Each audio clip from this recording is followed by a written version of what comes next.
That's right.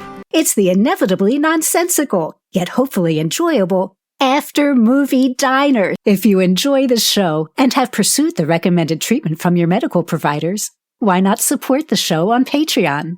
Over at patreon.com/After Movie Diner. Rate and review the show wherever podcasts are found and rating and reviewing is possible. Even a 1-star review provides useful insights on exactly the sort of petty-minded and wretched individual who negatively reviews free entertainment they do not need to be consuming. So, without further dribbling, please put down your lemon meringues for the one, the only, John Cross.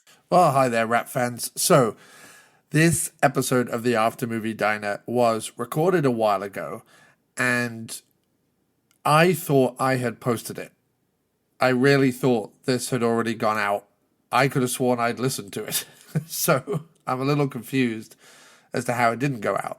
But I was recording an all-new episode of the Paré Way for the Cinema Beef podcast, because as you know, we do a Michael Paré film for the After Movie Diner, and then we go over to the Cinema Beef podcast, which is part of the Butcher's Shop Legion of podcasts.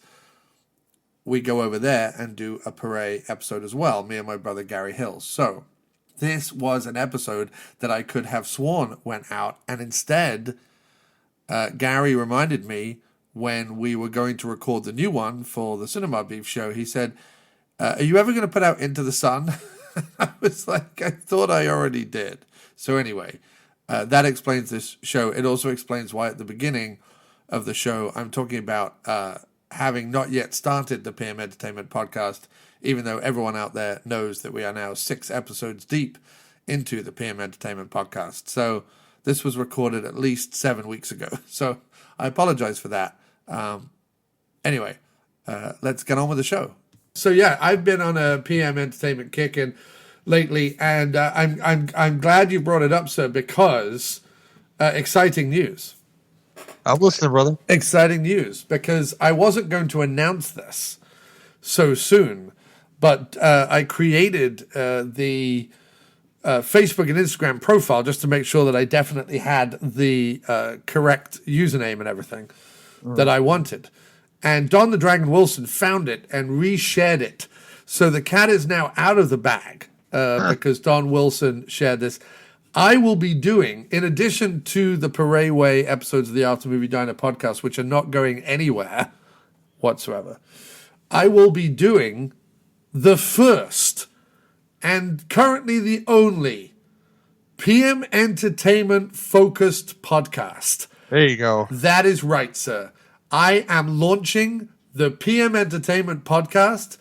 New episodes will be coming out in March. It is going to be an absolute phenomenal show. Thanks to Don the Dragon Wilson sharing the Facebook profile. We already have many followers, and lots of people have reached out and messaging me and stuff like that. So it feels momentous. It feels like we've got some wind beneath our wings, Hauser, if you like to use that analogy. So it's all going very well. And we're going to have new episodes with Matt Pereira, with Dr. Action, and with the two guys, Ty and Brett from Comeuppance Reviews. Those are going to be the first 3 episodes. And then we're going to get Owen Friel from the Action Elite on the show, and maybe even some PM Entertainment insiders. Here's the format. It's one PM Entertainment movie. We do the PM Entertainment stats right up the front. So you do their explosions, their car chases, kind of like a Joe Bob Briggs driving totals kind of thing. Then you review the movie, say your piece, and sign off, right? And suddenly, sir, as far as I'm concerned anyway, in terms of numbers and things in my life, it's blowing up, as the kids say in the parlance of their time. Yes, that's very cool. Yeah. So we'll have to have you on to cover a PM Entertainment movie down the line, sir. But yes, I'm very excited. It's awesome. But obviously, we're not here today, ladies and germs, to discuss the glory of PM Entertainment. You will find that on other shows, including the PM Entertainment podcast starting in March 2025 with me, John Cross, as your host. But we are here today, sir, because Gary and I, that's right, yet again, we are in the Paré way. We're in the Paré way. Every night and every day. I don't care what you say. When I listen anyway. Gary and John, who won't get along,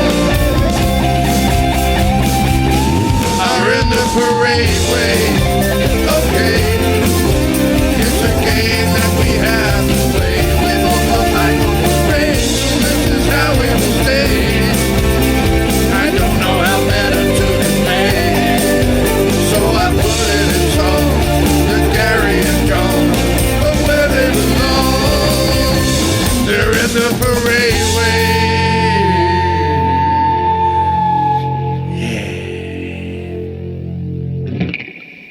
Oh, I'm sorry. No, we started the show. Yeah, I am here. I am. You're like, sorry, have we started the show? Yes, Did we we're start the sorry. show? Sorry, Yes, Gary. Yes, I should have given you an edit point. Yes, sorry. I just thought I'll include some of that PM Entertainment stuff. So I just thought, let's ease in from PM Entertainment to Into the Sun. Unless you have stuff you want to chat about, sir, in which case, please go right ahead. I'm so sorry. I've only been doing this for so long, and I should know these things. Hey, this is your cue-in, asshole. Yeah. But yeah, I'm here to talk about the very clean-cut Michael Paré, because I am in the Paré way. Maybe about 3 months in, I'm starting to get a little bump a little bit, but that probably just meats to sort aside my gullet here. It's a meats bump. It's a meats bump, yes, indeed. Yes. But yeah, it's very glad to be here again on the diner, in the diner, inside of all of you, in the Paré way, and yeah, just in general, it's awesome. Dude, it is awesome because I think I've personally not come across a bad Paré yet. It has just been clean sailing down the Paré highway.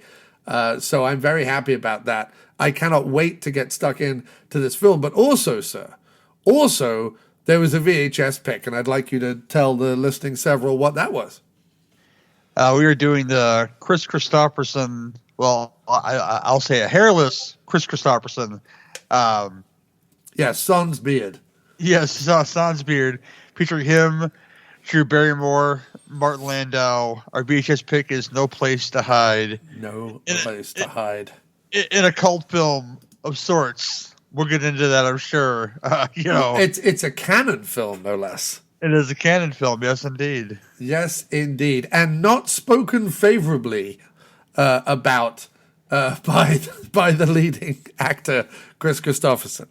I think even Martin Landau has a story where he was like, someone tried to ask me about that movie, and I said, why the fuck are you trying to ask me about that movie? Landau has standards, because that guy can start a film just by bugging at the camera. Right. It has to be good. Come on now. Yeah, exactly. Well, Landau was in my favorite Italian Dirty Harry ripoff. It's Strangers in the Dark Room. It also goes by Blazing Magnum. Martin Landau plays a dodgy college dean in it. I've never seen this before, but I may look for it now because you recommend it, sir. Dude, I don't know if you remember, but there was like a weird insurance commercial ad that had like a dog and car in like a dog and a cat in a ridiculous car chase. Do you remember that one? No, I don't actually. Okay. Because that car chase, they stole wholesale from Blazing Magnum. Blazing Magnum, hands down, has the best... Like, it basically went, oh, we see you, Bullet, and we're going to raise you this car chase. Like, Blazing Magnum has, like, a PM Entertainment car chase, but in the 70s, in Italy, and with wah-wah guitar. It's fucking incredible.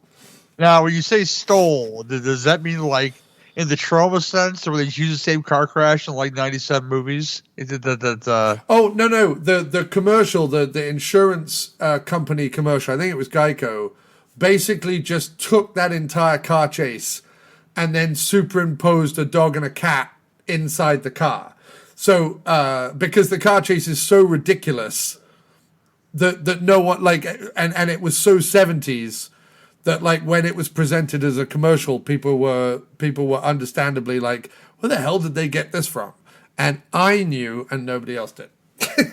It, like, superimpose a dog and a cat onto the scene, you know, like green screen them in or something. Yeah, so whenever it cut inside the car, instead of it being like the dude driving, it was like Toonsis, and if you're an SNL fan, it was like a Toonsis and then like a dog, and they just kind of like superimposed a dog and a cat at the steering wheel, but then showed the rest of the car chase. And the car chase in Blazing Magnum has to be seen to be believed, because obviously Bullet sort of threw down the gauntlet, and then French Connection, of course.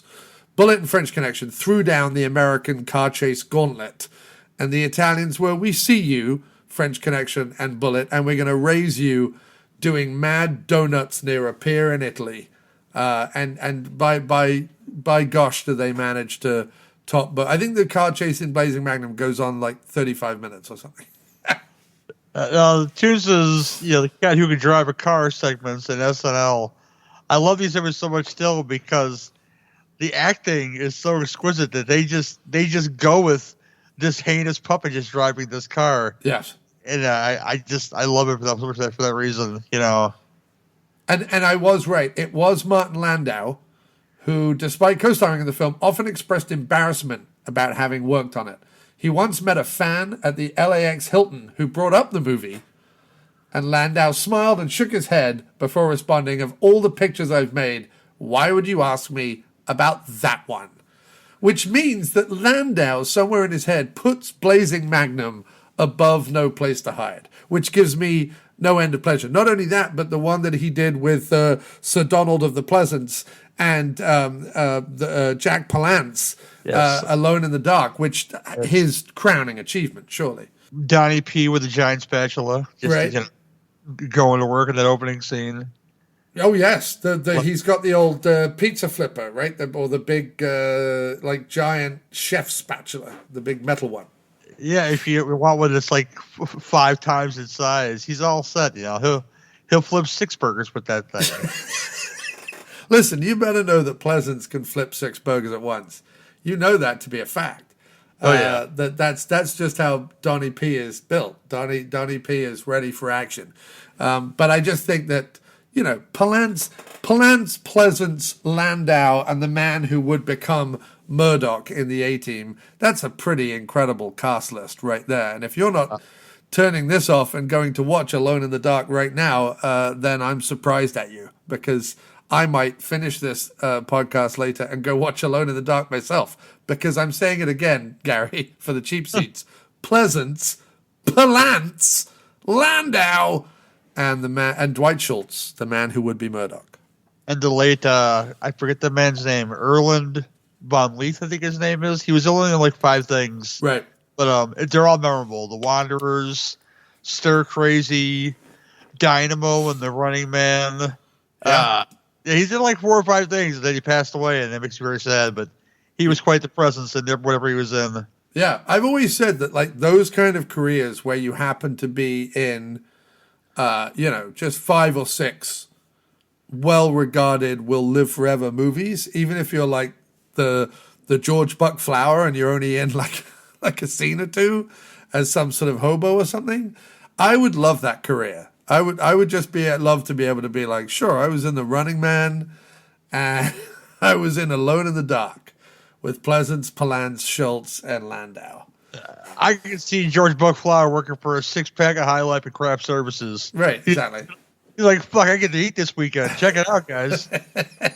Look at this spread. These fuckers have got pretzels. Are you kidding me right now? He's just running around shoving pretzels into his beard. People are like, they just give those away. You don't have to like hide them or anything. Oh, man. He's got a knapsack already with lime with a plastic bag. He's jamming spaghetti and chicken wings together in the same bag. Oh, George Buck Flower has got like one large Ziploc, and he's just putting pasta and fucking chicken wings and fucking soup. He's just putting it all in there, all in one giant large Ziploc in his knapsack. It's like we all know that guy that has that mother or that grandmother that will do that at a restaurant. Yes. It's just like jam rolls in her purse, because she has like she has Ziploc bags in that purse ready to just take shit, home with her, Yeah. Well, listen, in trying times, sometimes you have to buck flowers that shit. And listen, I've all respect for that. I've no problem with people buck flowering a good all-you-can-eat buffet. You know what I mean? Yep. I was just at Costco today, and I got one of their $1.50 hot dogs. Oh, yeah. That comes with a 20-ounce cup that you can constantly refill.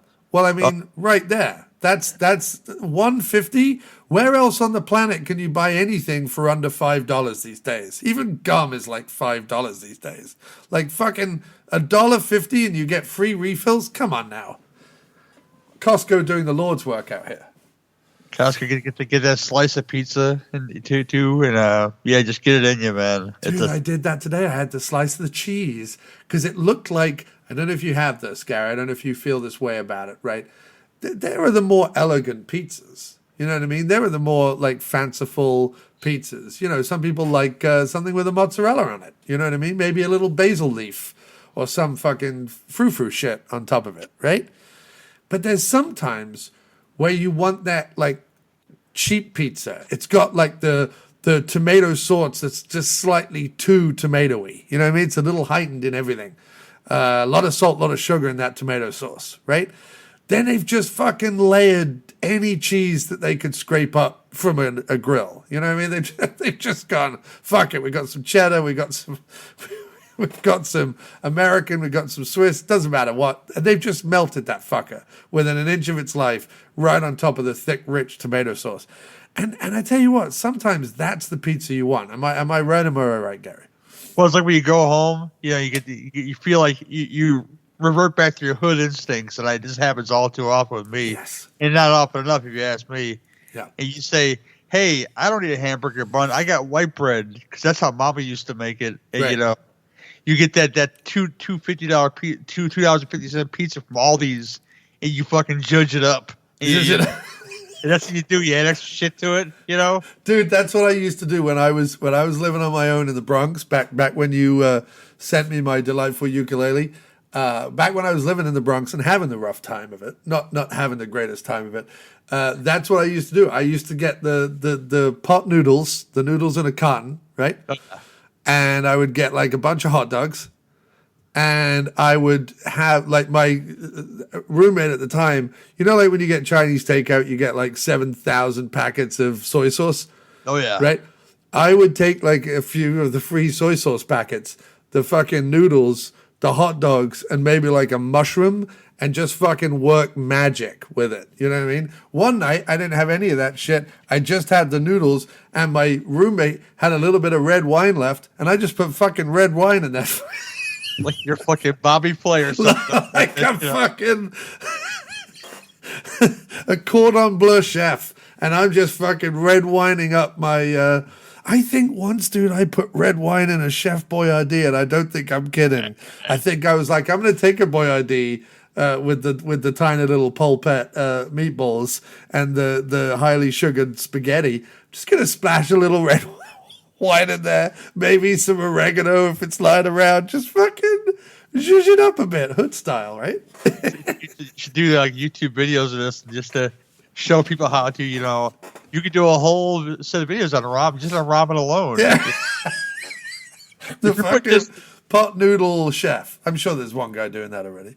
If you just put this in ramen, you're doing it wrong. But then again, I watched a guy repair a table with ramen once, and yeah, that didn't sound too healthy. But I keep eating this shit though, so Yeah. No, I mean, look, dude, it's ramen noodles and the Costco hot dog. They're the only thing that are under $5 these days.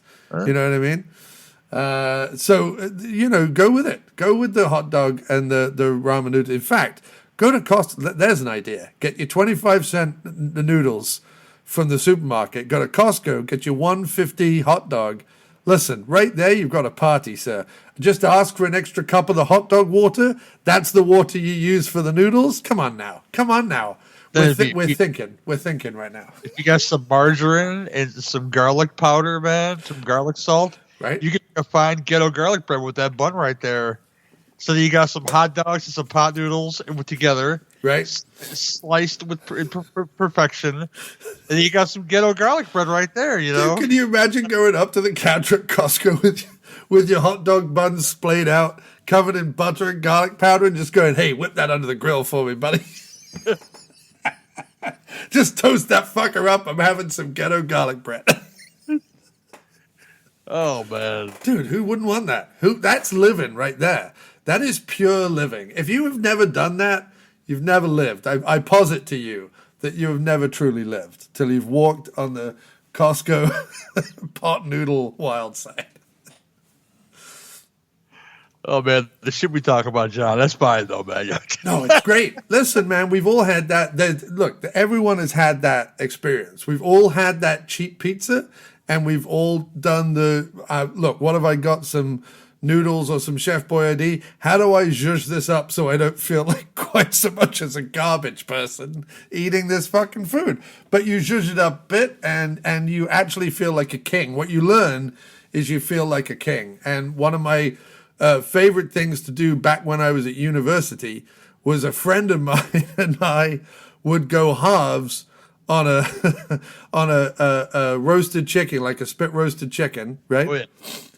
And some cheap white, Hawaiian style rolls from the supermarket. And we'd go in the center of our town. There wasn't a park. This will tell you like the kind of gothic madness that in England we grew up with. In the center of this town, it wasn't a park, it was a graveyard. But it was a graveyard that because it was right in the center of town, everyone just used as a park. So we would go with chicken in one hand, cheap bread rolls in the other, and we'd go sit in the graveyard, tearing the chicken up, slapping it between a cheap white roll, just eating it right there at the gravesite. Oh, yeah, man. That's some hobo living right there. That's some junkyard dog experience, that is. Makes a fine chicken salad with the right ingredients, that rotisserie chicken, and, I'm not hating it at all, man. Dude, if you've got like a day-old rotisserie chicken and you pull all the chicken off it and slather that shit in Costco mayonnaise, you've got a party right there. That's a party and a half, sir. I won't hear a word against it. That's a good day right there, man. Dude, any day, and this is the thing. This is the thing, man, and I have to impress this on people, right? Find something every day that brings you joy. Love is a protest, right? So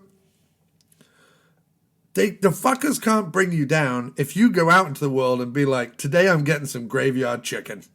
Like who's going to stop you getting some graveyard chicken? You know what I mean?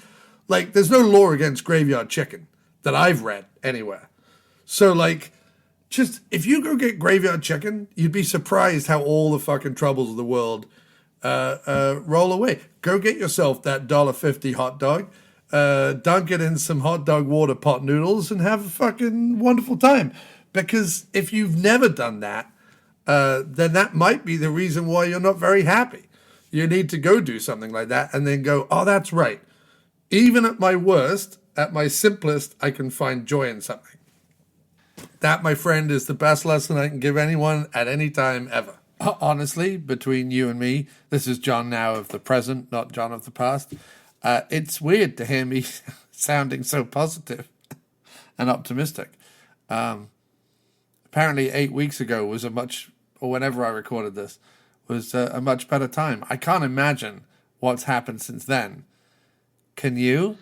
But beloved mother, cherished aunt, fucking rotisserie chicken in a graveyard. It's all you need. Come on now. So you need some hobo lunch meat. Because somebody's beloved mother knows you might be hungry going to that graveyard. So yeah, right. You're telling me the corpses want it, man. The corpses like, God, everyone's always coming here and crying.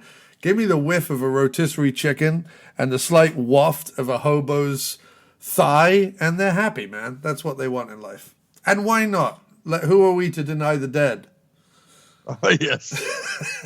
Fine wine reduction can of SpaghettiOs. Yes. Cooked to perfection. The other thing you can do if red wine is slightly beyond your budget is go get the nips. Go get a couple of nips, wee nips, from behind the counter at your local liquor store.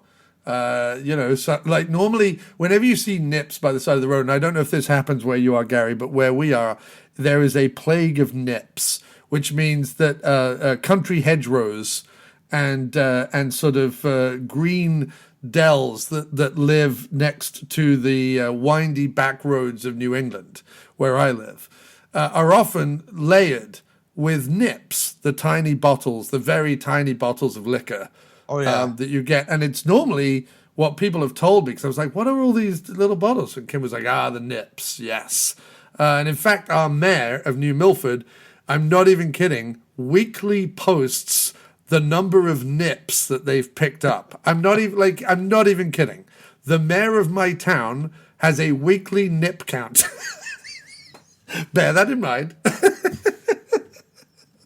So, I'm just saying, you go get yourself, apparently people get nips and they go park up before they go home. This is like a post-work, pre-home thing.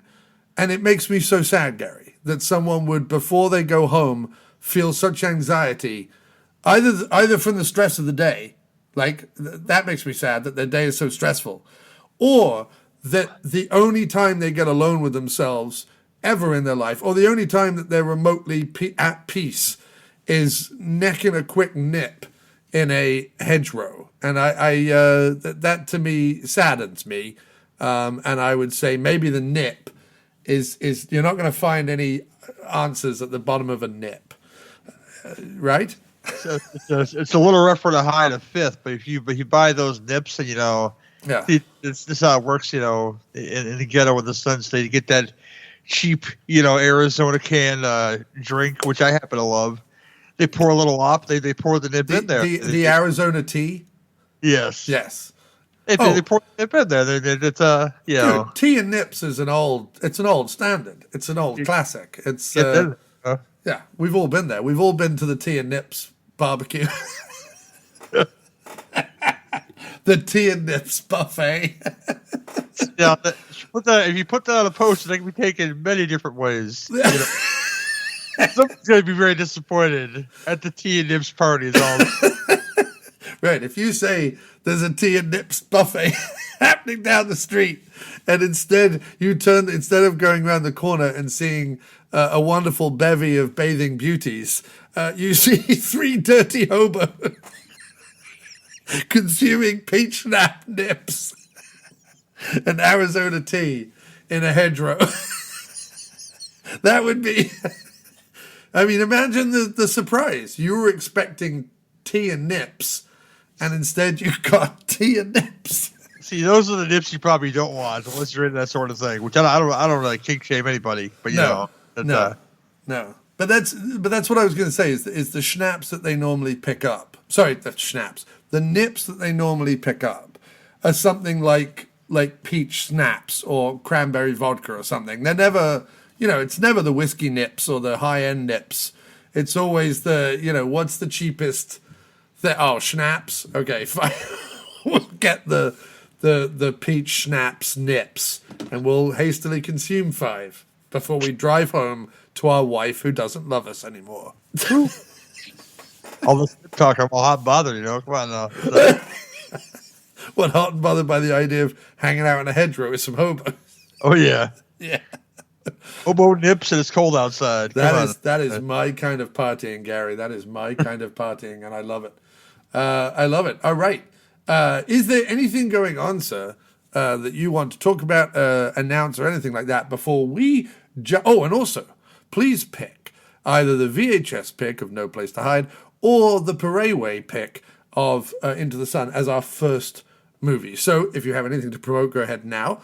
And then let us jump into whatever movie you pick first, sir. I'm ready to go on either. Just the fact that we're going to start recording regularly again this Thursday for Cinema Beef, and I'm looking forward to that. And that's probably something for the end of the show. But, it's been a while, the holiday shits, and people just get busy with, snow and ice in unexpected places. This is something I'm thankful for. So there's that, Great. And who are you recording with, and what are some of the upcoming episodes we can expect? This is X and Suzanne, normal crew. Nice. The next one up is I forget what it's called, but it's the Stephen King's The Dark Ave, directed by George Romero. Today's his birthday, by the way. It is. Happy birthday, Georgie. And the Manitou together. Oh, very nice, very nice, very nice. The Dark Half, I think, a slightly underrated and underappreciated part of the Romero canon. Just saying. There's very few films where a guy gets beat with a prosthetic leg and his own prosthetic leg, and that happens in The Dark Half, and, I love it for it. It's crazy. Yeah. You always find like the crux of the story. I find, Gary, you always find that one thing that brings joy to you, and I'm glad about that. Kyle Polling is very much the same way. He is able to find that thing. He just goes robotic Bigfoot or something, and then he's like, "Oh, okay, there's a robotic Bigfoot. Great, that'll do." You know what I mean? Like he'll just find something that he's happy about. You're much the same, sir. You're just like, "Oh, he gets beaten with his own prosthetic leg. That's enough for me to enjoy this film. Off we go." Well, you're like me, John. When you see something that's unique to a film or only happens very, very, very, very little, you're like, wow, that's the thing that happened in this movie. And then you enjoy it a little more than you did before. 100%. I mean, and when you bask in the glow of either C. Thomas Howell's Pure Danger or Paul Volk and Joe Lara's Steel Frontier by PM Entertainment, when you bask in those glow, you will realize, you will find that little moment and you will be like, that is what John is talking about. And you will love every minute of it. As far as the other goes, I think we'll end on a high, and we'll start with the VHS pick right now with the No Place to Hide. Yeah, we'll do that, I think. I love it. Do you want to give us a synopsis there, Gary? What happens in No Place to Hide? I have no IMDb in front of me, so I'm going to go by recollection of my brain of the plot to No Place to Hide. Basically, there was a killer out there who kills a dancer, a ballet dancer, not exotic dancer. Because this film starts out amazing. Yes. It starts with this crazy ritualistic murder, and she gets killed. And she has a little sister who has a ridiculous name. Her name is Tinsel in this movie, played by Drew Barrymore. Oh Yes. gosh, ridiculous. But it is Kris Kristofferson, our cop of the walk in the film, who he has to protect her from occultists who are after her that killed her sister. And that is your basic plot to No Place to Hide. Yes. Yes. And of course, Kris Kristofferson's character, Joe Garvey, has to, like all good cops, be distrusted by his fellow cops, or despised by his fellow cops, and also has to have a dead wife. These are the rules of down on their heel, down on their luck cops, who are true at heart but gruff on the exterior. These are the rules. So sure enough, Joe Garvey sadly loses his wife and child in a car accident that we see in flashback, with suitable screaming to the heavens, "No!" by Kris Kristofferson. What were you thinking of his performance there? It was not quite Donald Sutherland and Don't Look Now, but that's hard to pull off. Yeah. But it's overly dramatic. It's there. But yeah, I think I would have reacted a little bit harder. I wish I would have seen the aftermath of that, which is why he is shunned as an officer. Right. But yeah, I would have reacted a little bit harder on. But still, I think a powerhouse, towering performance by Kristofferson in this role. And so, what's hilarious about the movie is that I knew we were I was enjoying it. It was fine. But I knew we were in trouble once Drew Barrymore uttered the line, and I'm paraphrasing because I don't remember exactly what it is, but it's like, "Are you treating me like a substitute daughter because your daughter died?" or something like that. And I'm like, oh God, did the screenwriter just put exactly what he was doing into the mouth of an actual character on the film? Like, we all got it. That's like, we all understand. Like we were watching the movie, like we were following the movie, and it was almost like the filmmaker was like, I don't know that people are getting this deep, rich parallel between Drew Barrymore losing all of her family and Kris Kristofferson losing all of his family, and maybe there's an ending right there. Yeah, we were all watching it, you dozy twazzik. You didn't need to write it down and have Drew Barrymore clumsily be like, wait, are you using me as a daughter substitute? Gary, your rebuttal.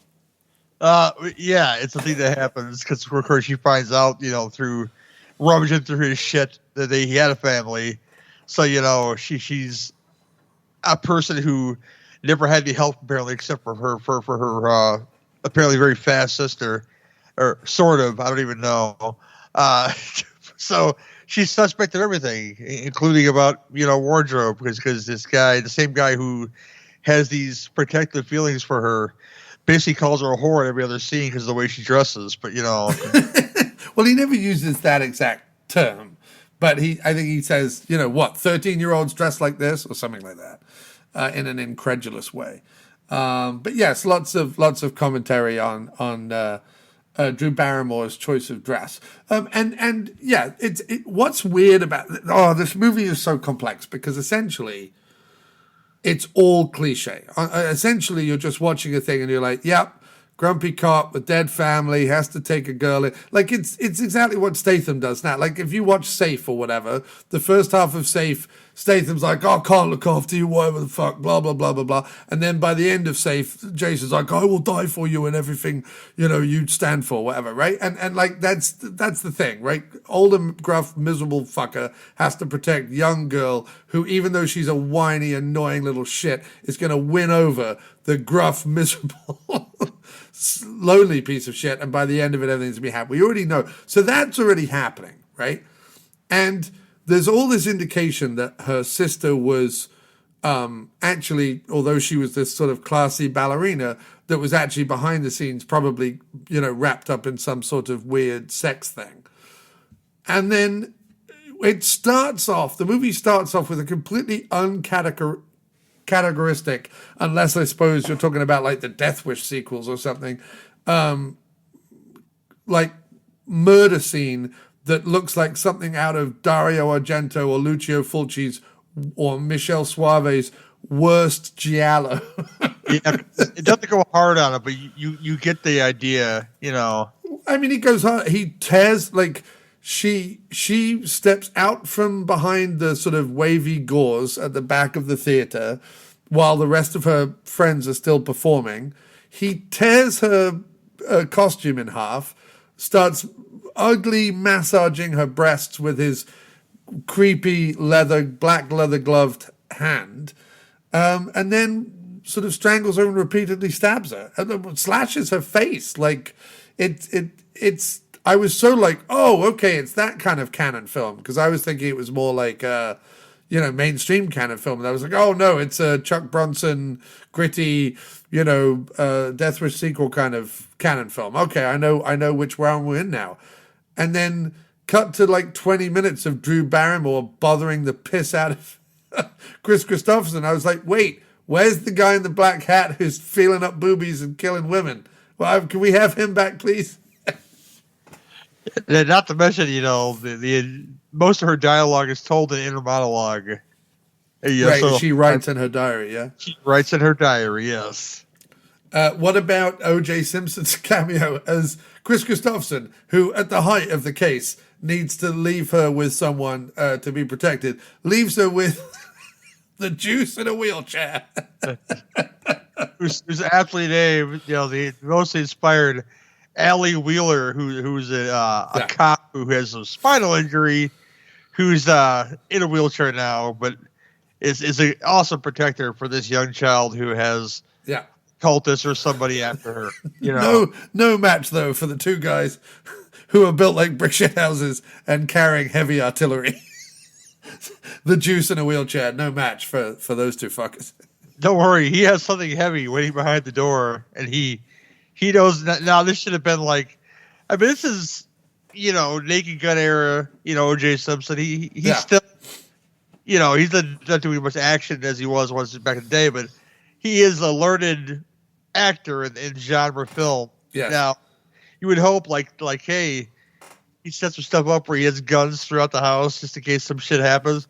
Right. Like, now he knows where the one gun is. And he knows where this heavy club is. Say, hey, if they come in, I'm going to whack this one guy and see what happens next. You know. Why doesn't he have a wheelchair-mounted machine gun? Why is that not a thing that we're not watching? If you're going to go full bore giallo in the first 5 fucking minutes and have titties and face slashing, then you can go wheel-mounted machine gun in the middle of the movie. But no wheel-mounted machine gun for the Juice, and I'm very upset about that. Gary, your rebuttal. Oh, yeah, he did die unceremoniously. Protecting this young child who he tells her to go hide under a table at some point in time. Yeah. Or run out the back door like they're not going to fucking come from the back door or something. Yeah, he dies a noble death, though. I would give the young... Now, the move there is to give the young child a gun. Right. Because she probably knows how to use one by now. She's a 14-year-old budding prostitute, apparently. She dress more like Blossom? Like, I don't even... She does. And it's unwarranted to say, hey, you know what? Maybe we shouldn't dress as like a little tart or something, whatever the fuck he calls her, but Yeah. What is this, 92? 92, yeah. So she's 16.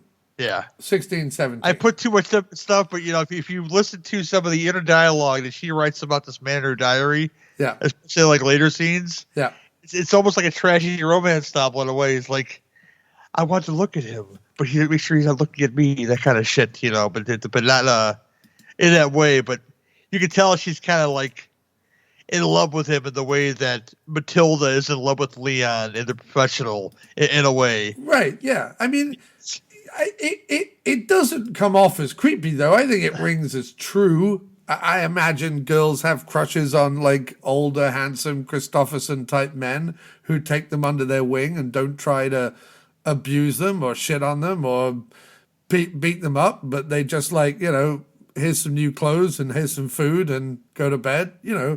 He was nice enough to her. No, he wasn't. He didn't have like the comforting tone or the warm embrace, but he was, he got her some clothes and gave her some food. I mean, what more do people want?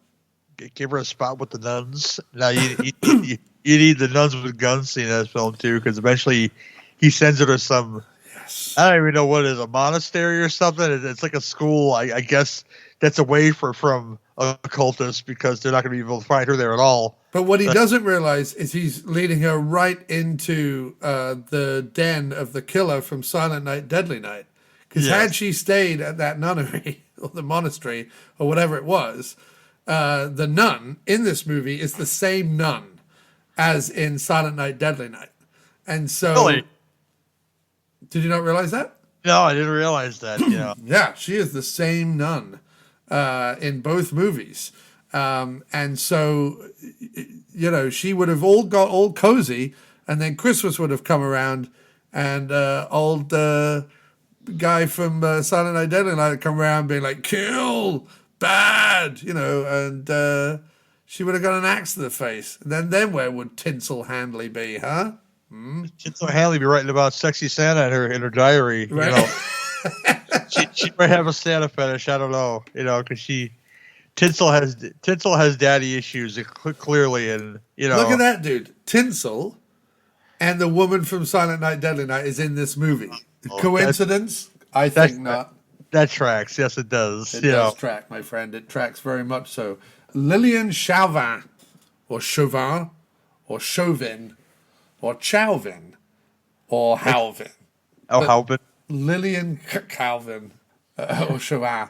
It was the woman who played the Mother Superior in both Silent Night, Deadly Night and No Place to Hide. Oh, she's a lot nicer in this movie, though. She's not quite as mean as in, No. By the way, you don't like Santa? Go sit on his lap, little boy. Yes. Next, You've been bad. Yeah, so it's a weird mix, right? Because it's bookended by like weird cult, like spooky, like stuff, right? Very sort of what I think of as like English horror, which tends to have things where all the townsfolk or all the company or all the city aldermen or whatever turn out to be all in cahoots and all evil. Do you know what I mean? I feel like there's a lot of those movies out there. Well, they're trying to do that in this movie, but it's not hopefully successful because it's just like a bunch of people who are okay with crime on the streets, but not okay with people who kill cops. And they have the whole society, because the whole crux of this film. Because I'm not saying we're going to buy this film, but go watch this film, because I'm going to, spoil a little bit right now. You find out that Martin Landau is a bad guy if you can't tell the first 20 minutes. Oh, you can tell when you meet Martin Landau, you're like, oh, he's the bad guy. Because when Kristofferson goes to the house, he finds like this coin thing with like a 5-pointed star on it. And it has a number on it, which turns out to be Martin Landau's badge number for no reason at all, to say, you know what? Right. This is a memorable number to her. Why? Because the whole crux of this film is there's not really anything supernatural going on. No. It's just cops being into some freaky shit by saying that they own this person. Yeah. So please be sexually, while I record this video, and Tinsel's gonna hide it behind the bed frame or something. Yeah, it was annoying. I tell you what was really annoying to me. I think what really bothered me was that at a certain point there was like some detective work to be done. Yes.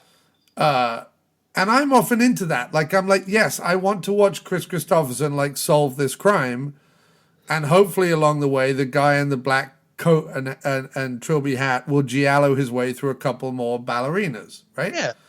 And instead what you get is that at the beginning, but then just as the detective work's getting good, Kris Kristofferson goes away and does that off screen, and we're left just watching O.J. Simpson try and protect Drew Barrymore from all these people with guns and stuff, and then cars going off the Hollywood Hills and all this sort of stuff.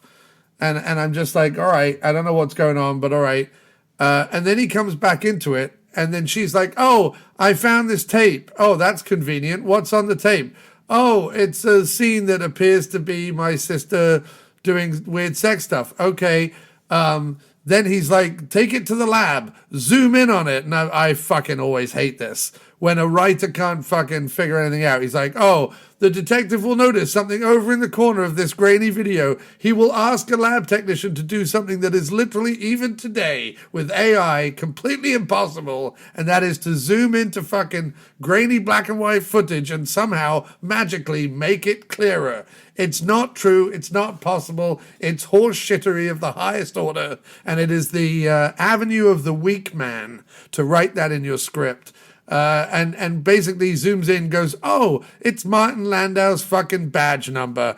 Ding, ding, ding. Done. Better go home. And then what's the reveal? Landau's the head of some fucking Ivy League hanging out sect of police officers and hoity-toities who like to hang around having sex with young women and killing young men. Oh, what a surprise. Like, it just felt so fucking lazy and weird, right? Yeah, they were just a group of officers like that don't like cop killers, so that they go out of their way to hunt down cop killers, as they say, and give them proper justice. If that's where it would have ended, that'd been fine. When you throw this occult mix in there, that's not really anything that anything to do with the occult. Right.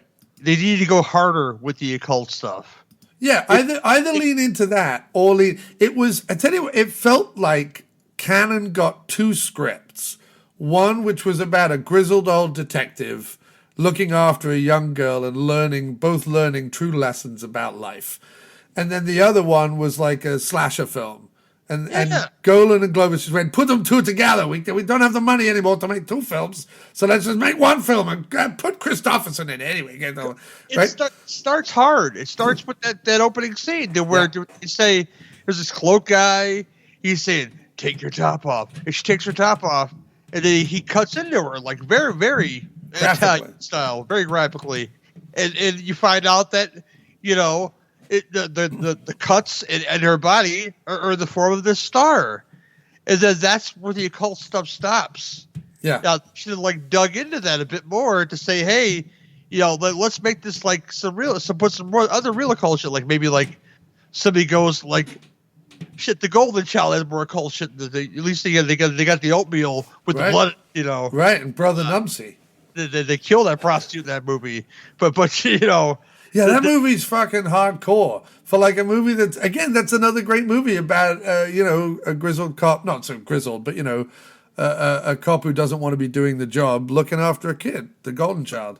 They leaned into the fantasy of that movie, though. They should have leaned into the occult stuff in this film.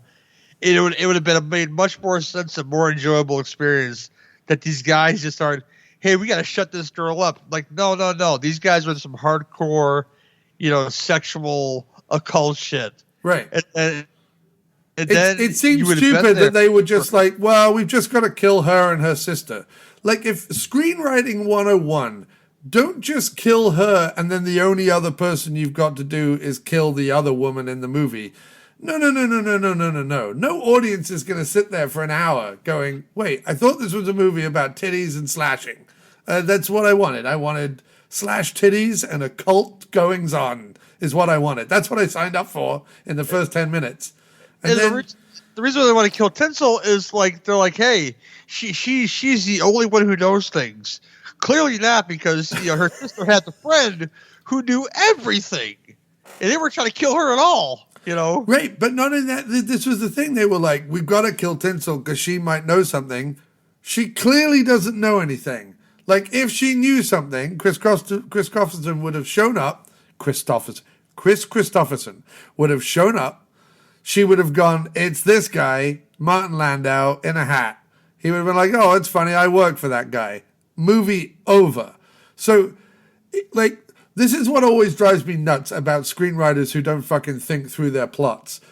If they're trying to kill her because she knows something, but she actually doesn't know anything, like, she has nothing to do with the plot other than they're trying to kill her. Like, she's not a clue. Something she's wearing is not a clue.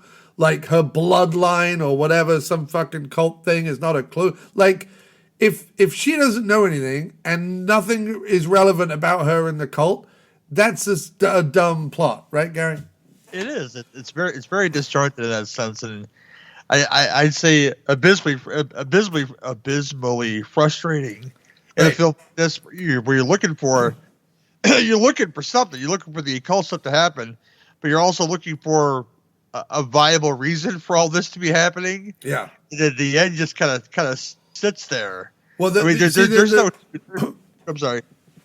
No, I was going to say the big idea in the end is, would you rather kill the guy who killed the drunk who killed your wife, and join us, or would you rather try and fight us or whatever?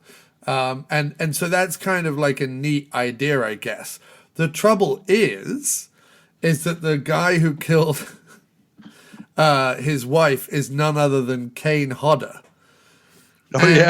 And they're trying to make it out like Kane Hodder, from the moment he killed Kristofferson's wife to now, is the same perpetually drunk man. Like, all drunks are like sloppy midday drunks. Like, Kane Hodder didn't really have any lines. Like, he just was meant to look drunk in both scenes that he was in. And so when they were like, oh, you have the chance to kill the man who killed your wife, your beloved, the one thing that is destroyed. You have the chance to kill this guy. And then they wheel out Hodder doing a kind of wobbly head, sloppy leg drunk act. I'm like, wait, what is going on? Now you're led to believe, because, they say, hey, we've been after you for a long time to be in this secret society of ours. Have they been sitting on Kane Hodder like he's in fucking Gitmo? He's been like feeding him saltines or something, Saltines and nips. That's what they're keeping him alive on, saltines and nips. Yeah, because you need the nips so he can stay extra drunk or extra looking drunk, Yeah, and not even good nips hey, they left the taste at the bottom of the nip, so we're putting it all together from the slot, backwash, leftover nips, sloppy second nips. Mostly backwash, partially liquor. Oh God! Now you're turning my stomach. Hey, Gary, quick sidebar. As a quick sidebar, sir. When I was in Costco earlier today, I saw a candy called Gushers, and I would like to request that they change their name.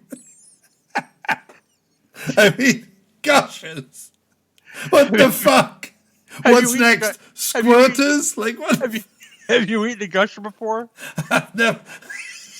I've never had a gusher. So no. A gusher is a supposed fruit snack it's like a wax thing that has a gel in the middle. So it's like it's why don't eat grape tomatoes, because much like a gusher, a grape tomato finishes in your mouth. Okay, yeah.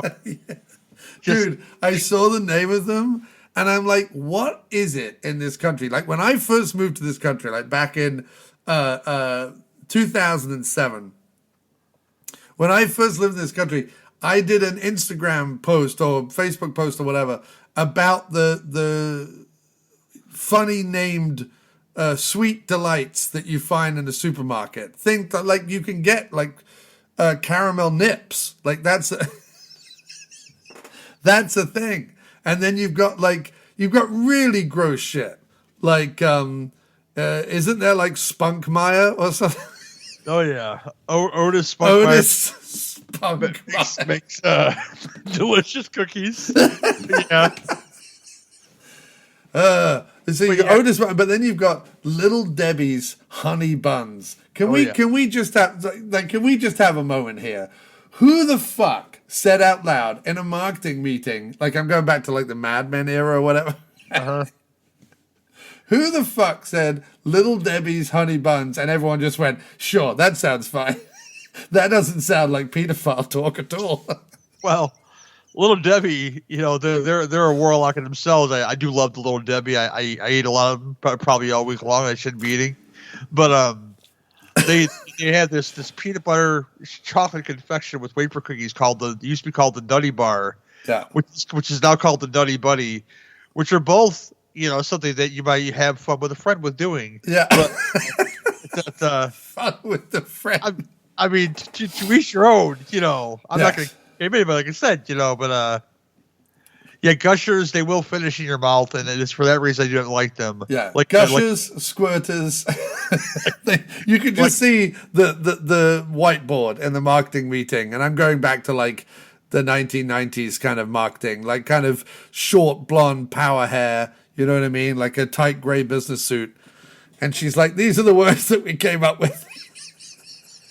I think one of the most disgusting things the Americans ever invented. I imagine they invented this. Gushers, squirters, piss play. And fucking goober grape the jelly and peanut butter inside the same jar. Oh, fuck no. No. Look at the knife off before I spread the jelly on the bread, okay? I'm like that. So you put those two things together, it's like, no. No. Stop putting shit in other shit. We don't want that. That and marshmallow fluff, I never see the point of. People love to eat that shit too, though. Yeah, no, I don't get it. As a bearded man, marshmallow fluff can fuck off. I want the one that is self-contained, preferably with a chocolate coating, like Russell Stover, the little marshmallowy egg things with the chocolate, because then it's an easy to eat. You're not getting it all over the beard, dude. We're back to food again, but a NASA scientist must have invented the s'mores Pop-Tarts. Oh, yeah. Because it takes everything. I love to eat s'mores, but again, the mess in the face. But it took all the problems I had with s'mores and eliminated them and put them in a tiny graham cracker treat, where all that is self-contained. Yes, we do like self-containment. So bless the man that invented the s'mores Pop-Tarts. Yeah. Well, I just bought today from Costco. This is going to be called John Cross's Costco Adventure, because I believe we started with Costco. We're hanging around in Costco, and then we'll end in Costco probably before they have to check my receipt. There you go. And scan my little thing. Anyway, I bought they do like a s'mores, like a brittle, but it's a s'mores, like it has the graham cracker, the chocolate, and the marshmallow all self-contained within the chocolate. Oh, yeah. Yeah, it's like a s'mores. It's like just pieces of s'more, like s'mores toffee or whatever. I don't know, like, you know what I mean? Like the little jaggedy pieces. But it self-contains the marshmallow, so it doesn't go all over my mustache. This is a diner, so we're talking about food, so it's fine. It is fine. Are you in for some fucking gushers and goober grapes? I'm gonna have a gusher, and I'm gonna swallow it down with an Otis Spunkmeyer, and then And then I'm going to lick some caramel nips and chow down on Little Debbie's honey buns. See, now I just want a big glass of milk now. See, I'm all full up now. So You need some of that Nicole Kidman milk, right? Isn't that a new movie that's out about Nicole Kidman drinking milk and getting railed by some dude? See, Baby Girl is a movie out there. It's not digital now, so I may actually watch this movie. But it's kind of like Nosferatu. All I heard about that film is that vampire hangs dick. That's all I've heard about that film. And that Nicole Kidman gets finger banged in Baby Girl. That's all I heard about the film. Not, that's a good film. Right. This is why you should watch Baby Girl. Yeah. No, that girl gets finger banged in this movie. You should watch it for that one reason, Right. Well, because that's how they sell movies these days. Although I have to say, not just these days. I put in yesterday, as I sit and work here at my desk, I have a VHS machine to my right, and I put in all the VHS that I've been accumulating over the last few months for the store downtown. Yep. I put them in, and I just watch them, and it's like keep or sell, keep or sell, keep or sell. And I came across what purported to be on the front cover like an erotic thriller action film, right? And it's called Dark Tide, and it's got Chris Sarandon in it. And then two people who worked with Zalman King. So that'll tell you all that you need to know. One in the Red Shoe Diaries and one in Two Moon Junction. Darling. Anyway, put it in the machine. And because it's a screener copy, it has all these videos at the beginning that are like trailers for the movie. And then a voiceover comes and goes, starring Chris Sarandon of Child's Play and blah, blah, blah, blah, blah. His movies made X amount at the box office last year. And Vidmark Entertainment's films, this was a Vidmark Entertainment film, made X amount at the mom and pop video stores this year. You want to buy this video. You know how like they used to send screeners out to video store owners, right? And they play the trailer for the movie. So I see the trailer for the movie before the movie. And I've not read up on the movie. I just see there's just like a sexy woman in a diving gear, like looking scared and floating up to the top of the water, almost like Jaws, and it just says like Dark Tide. So I just thought it was like going to be like a horror titty flick. I had no idea. So I see the trailer, and sure enough, the trailer is just like, it's like they came to an island, and she was aroused by the hunky boatman, so-and-so from Wild Orchid, or whatever he was, whatever movie he was from, Two Moon Junction, that was it. And then it was like, her passion knew no bounds. And then it was just a series of like nudie scenes in the trailer, right? And then like occasional shots of Chris Sarandon looking like annoyed. Then it like flashed. Then there was like a gunshot. Then there was some screaming, and then it ended. And it was like Dark Tide, the erotically charged thriller, blah, blah, blah, right? So I was like, okay, whatever. That'll pass the time while I'm working a bunch of bouncing titties in the corner. Well, no. So first of all, Susan, Chris Sarandon is just a dude on an island who keeps diving for snakes because he's trying to extract the venom from the snakes to send back to the US because the venom from these particular Tim Burton black and white eel-looking snake motherfuckers from the bottom of the deep apparently cures fucking cancer and fucking glaucoma and thrush. I have no idea. It cures a lot of things, right? And he's got this deal. It's this deal, Gary, that he's going to make all this money selling fucking Tim Burton snake venom to the US, right? And then his wife shows up, and she's all like, la-di-da, I'm a sexual lady. She just walks through this small island town, and everyone's like, ooh la la, the sexual lady. And she's like, yes, that's right, I am a sexual lady. And she shows up on the boat. And then, like, for the first few times that she's on the boat, like, they don't find any snakes. And he starts to get really mad about the fact that he doesn't have any snakes. It's at this point where I'm like, I'm sorry, what the fuck is this I'm watching? This seems to be about Chris Sarandon, desperately needing snakes. Otherwise, his plan to make millions of dollars from the venom of snakes falls through, and he has no other fucking thing, right? So, but then, dude, it goes all fucking straw dogs in the middle of the movie. Like, she has one scene with the la-di-da from Two Moon Junction. Oh, look at the muscles on that one. From Two Moon Junction, that guy, right?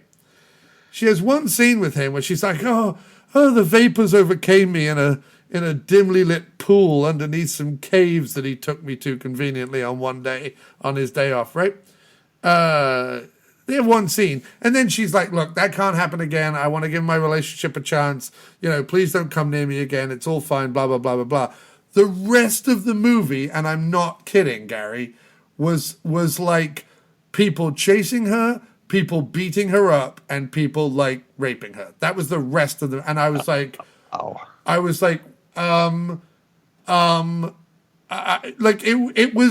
it was such a bait and switch, because I thought to myself, like, if I'd been that teenager, right, that was in the video store and looked at the back of Dark Tide and went, I think there's going to be some tits in this, and take it home as the teenager being like, oh, Mum, it's a horror movie, it's nothing, and then put it on upstairs expecting an erotically charged thriller, and instead getting Chris Sarandon getting upset about the fact that he doesn't have enough snake venom, that then turns into a fucking despicable 1970s rape revenge movie, and I'm like...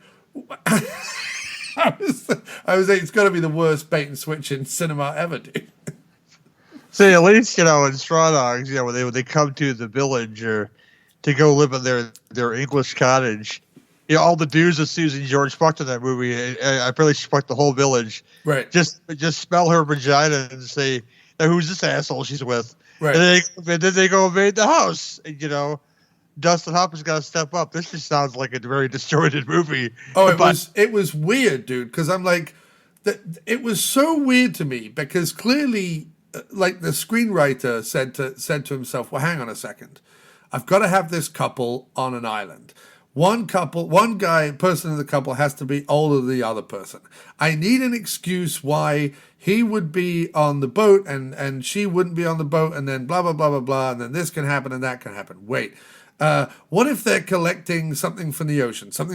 What can they collect from the ocean? Like, and he went all the way down till he was like, oh, snake venom. Like, how is that? Like, who comes up with that as a pivotal? Because it wasn't just like, oh, what's he doing on the islands? Oh, he's collecting snake venom. All right, let's move on from that. It was like a third of the plot. You know what I mean? And then, of course, Mr. Ooh La La Muscles from Two Moon Junction contrives a way for Chris Sarandon to get bitten by the snake. And so he then gets comatose for like a third of the movie, so that this poor woman can just undergo some of the like just horrible humiliation at the hands of it was such a weird movie. I was like, that is one dark tide, Gary. So the woman gets violated. Yes, multiple times. And a sweaterless Chris Sarandon, because he's wearing his Fright Night sweater in this film. Right. Collects no venom for the Zalman King snake oil. Yes, we know is the main ingredient in those sex pills you buy at the gas station. Yeah, I think that's what it is. Yeah, that has to be the main ingredient in those sex pills from the gas station. Tim Burton Zalman King snake venom. Yeah. Yes. Anyway, we digress. Let us finish up with No Place to Hide. I think I gave it like 2 stars out of 5. I think it's very polished. It's canon. It's filmed very well. There's some like mild action scenes that are quite enjoyable. The killing at the beginning is pretty graphic and fun. And Kris Kristofferson is suitably grouchy, grumpy, and gravel-voiced. So there are things to enjoy in the movie, but in general, it doesn't pay off what it's picking up, and it doesn't pick up what it should pay off, if that makes any sense. No, two is more than generous for this film, because it's a film that it doesn't know what it wants to be. That's its biggest crime, is that you start out hard, with the occult stuff. You carve the symbol into her, so you think you're going to get some good occult stuff, but you don't get that good occult stuff. And then you get that ending that just says, hey, you know what? If you kill this drug that killed your wife, you're one of us, dude. Like, he just throws all his morals out the window when he's been avoiding this for so long. And he doesn't do this, of course. And then you get the mega happy ending. Yeah, that was so tacked on. That was so tacked on. You get the mega happy ending where he's supposedly dead, but he's not dead. He's not dead on paper, but apparently people know he's still alive because when she runs down the hill, so they go give the gratuitous hug to say, "Now you're my daddy," hug. Yeah. And then they drive away, but they say, "By the way, all these guys still know you're alive." Well, then you need a more movie in there for him to maybe kill some of these people. But you can't kill some of these people because they're police officers or high-ranking officials in the city government or something. This is the non-gusher fruit snack of genre cinema. Well, this is the fruit snack that you expect to be a gusher, and yet sadly there is no gush.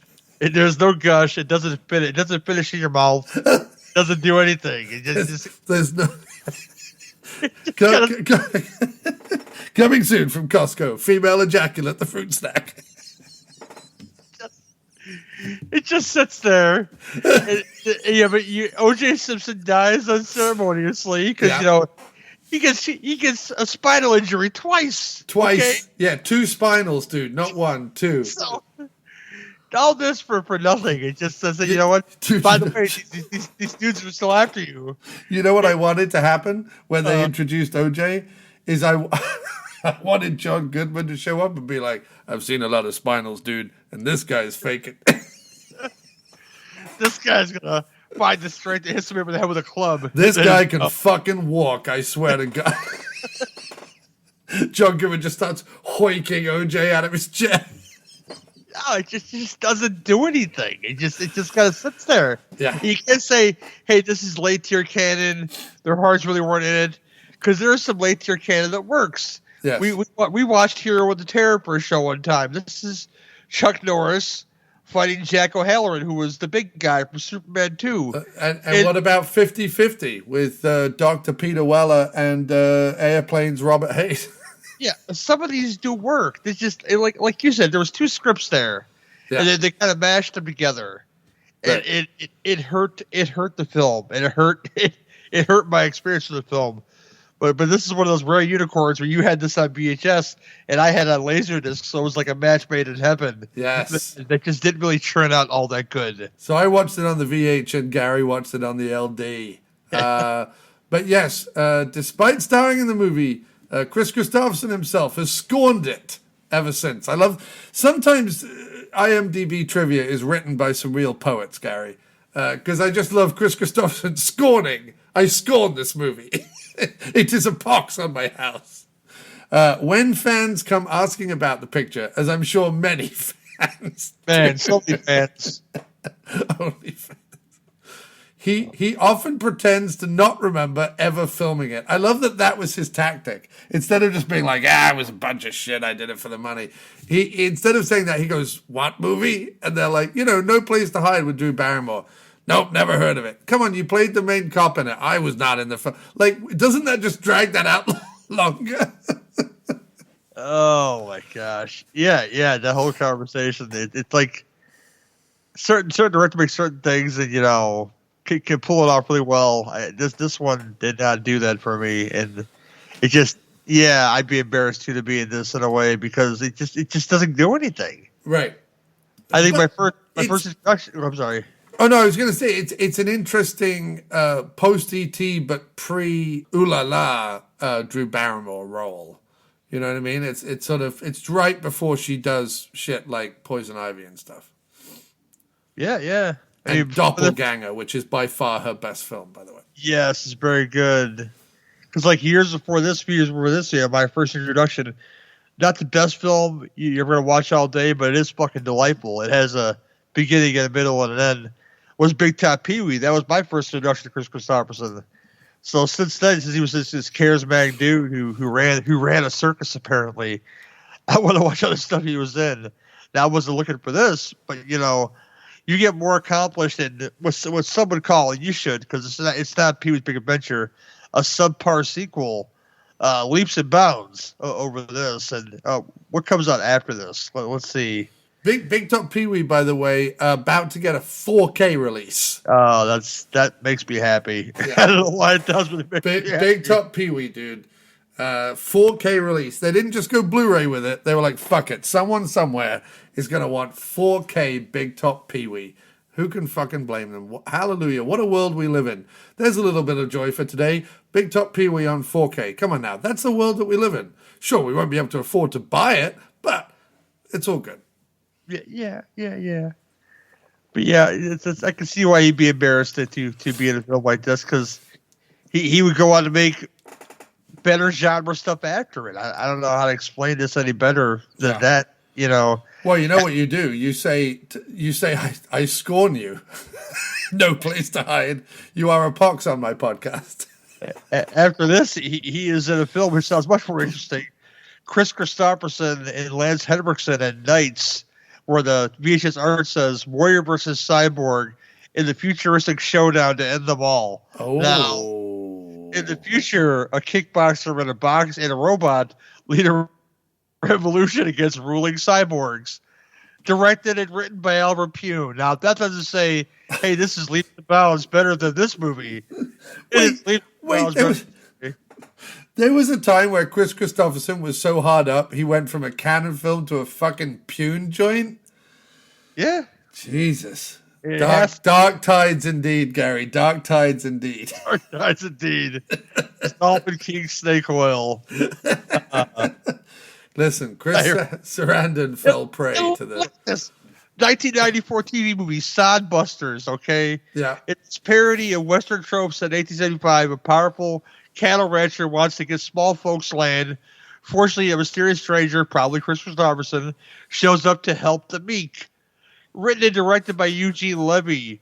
Starring Kris Kristofferson, John Vernon, Fred Willard.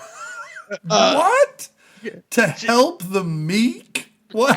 I would watch this probably mediocre, Western, but you know what? It sounds much more delightful and much more put together than No Place to Hide. Right. Yes. I doubt there'll be any titty ballerinas being slashed up at the beginning of that movie. So things were looking up for a man here, because in '95 he would make Blade and stuff before that. So that '97.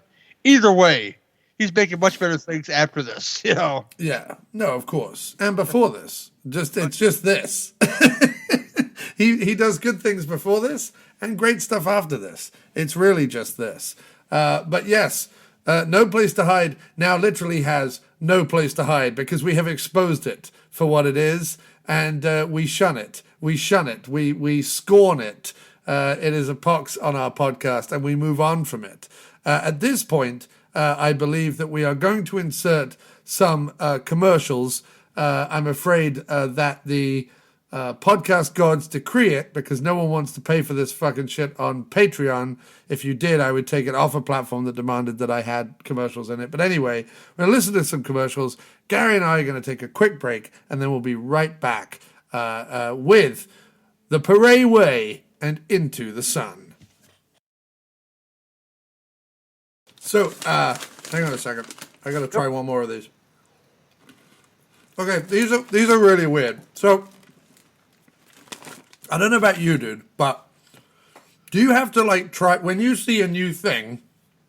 When they put, I don't know, peanut butter in a Twix or something. You know what I mean? Like when that was a thing, or they put popping candy in chocolate or something. Do you know what I mean? Like when they do something weird and do a special version of something, a strawberry Kit Kat or some shit.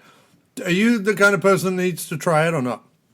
It depends on the flavor. What do you call it? Kit Kats are fucking weird for one thing, because they keep making different flavors. Right.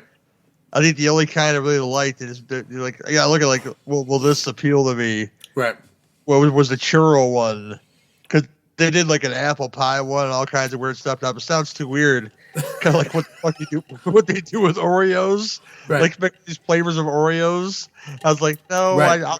I'll stick with the plain ones and the golden ones. Thank you very much. Yeah, you're like my wife. My wife is only original, only plain. She doesn't like any derivation from what she deems to be the original sweet or biscuit or candy or cookie. The peanut butter Snickers. Yeah, those are the shit. I barely find those anywhere though. Do you remember when they did like the Midnight Milky Ways that were like dark chocolate and like white nougat on the inside? Do you try any of those? Oh yeah, I like that. Yeah.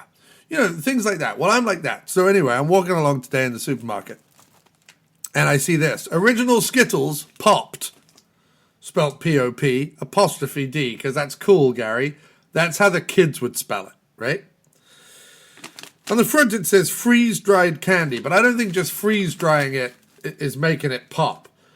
Mm-hmm. They've put it in something. Basically what it is it's a Skittle that they've put in something. Like a fucking dehydrator or a whatever they put pop chips in. Like an air fryer or whatever, right? Then they freeze-dried it. And it just comes, like all the thing that's normally chewy and gooey in the middle is now like kind of it's like eating coral. Yeah. But it still has like the flavored shell with it. It's a really weird thing. And clearly,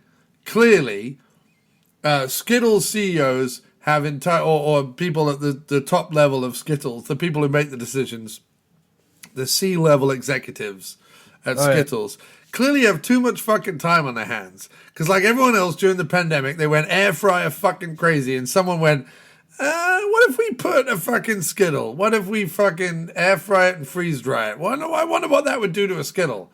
And the guy with the big cigar at the end of the table was like, do it, sell it, done. And then went and played fucking 85 rounds of golf. See, I get upset at certain things. And Skittles have to be one of those things because for a while there, they replaced, in the original Skittles, they replaced the lime Skittle with a green apple Skittle. And it just fucks up my flavor palette for Skittles. I'm like, no, just change it back. Just change it back, you know. What are you doing, Skittles? You can't just change one green fruit for another green fruit and expect us not to notice. I like that, though. It's like the blue Sour Patch Kid. I'm a fan of my Sour Patch Kids. Right, why not?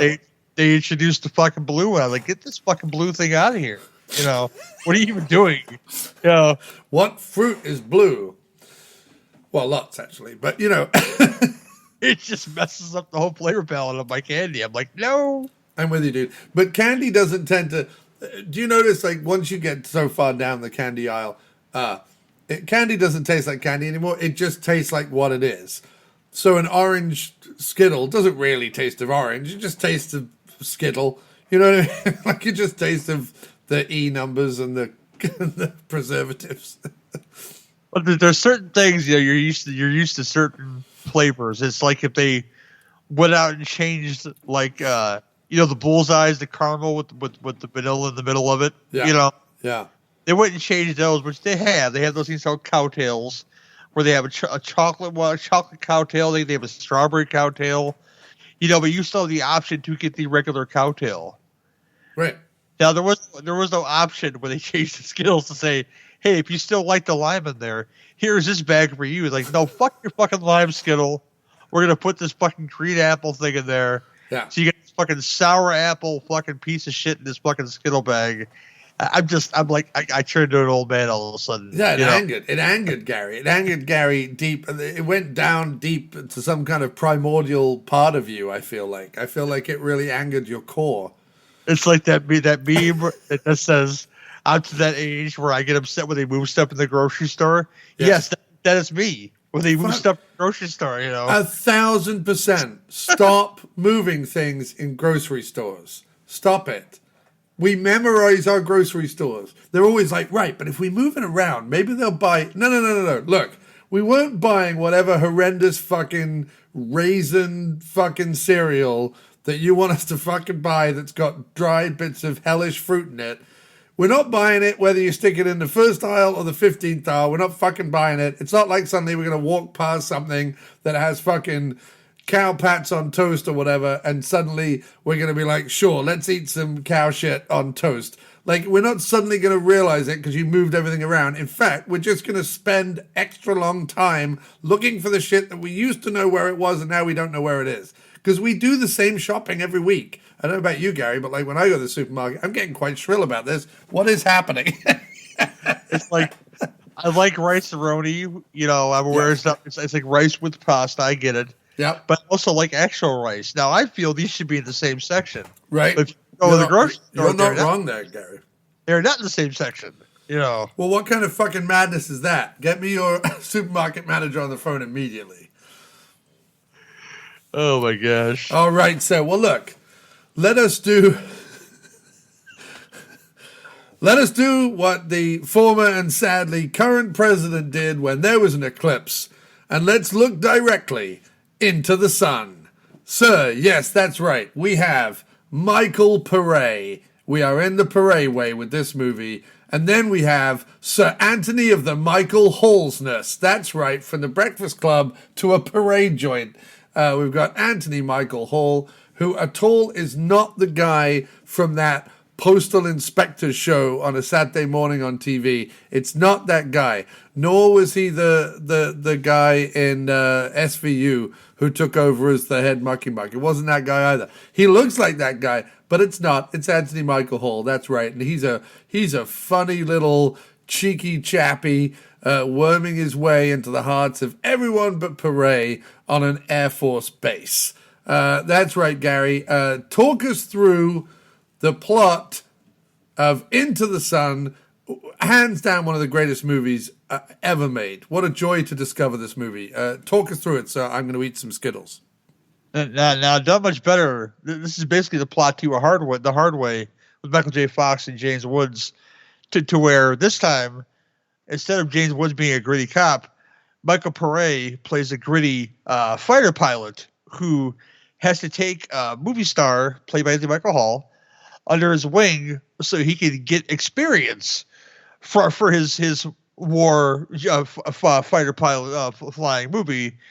But of course, wants to go up in a jet really bad. He's like a fucking child about it. And they get shot down and get into some real shit.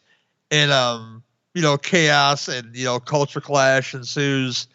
And you get two handsome gents in the desert fighting with Arabic or possibly Mexican people. And, so there's that, Yeah, well, it's like Top Gun. They never announce who their enemy actually is. It's just sort of generic Asian, Indian, Middle Eastern, Greek kind of thing. You don't know who it is. Oh, you don't know who it is now. And they don't mention who it is. You're just it's just meant to be like, oh, look, it's people who ride camels instead of horses, so therefore we've got to hate them. And that's fine, because you're only, possibly, doing stereotypes of pick a culture. So there's that. What I love about this movie is that they've sent Anthony Michael Hall, Tom Slade, not to an Air Force base, in America, where he might be able to just casually spend his days, actually observing American Air Force base maneuvers or whatever it is that he's interested in. No, they've sent him pretty far across seas, like halfway across the world, to an American Air Force base in a hostile territory. Yep. In where just Americans doing maneuvers in their airspace above the American base, just them doing that, they are suddenly outgunned by MiGs everywhere they look.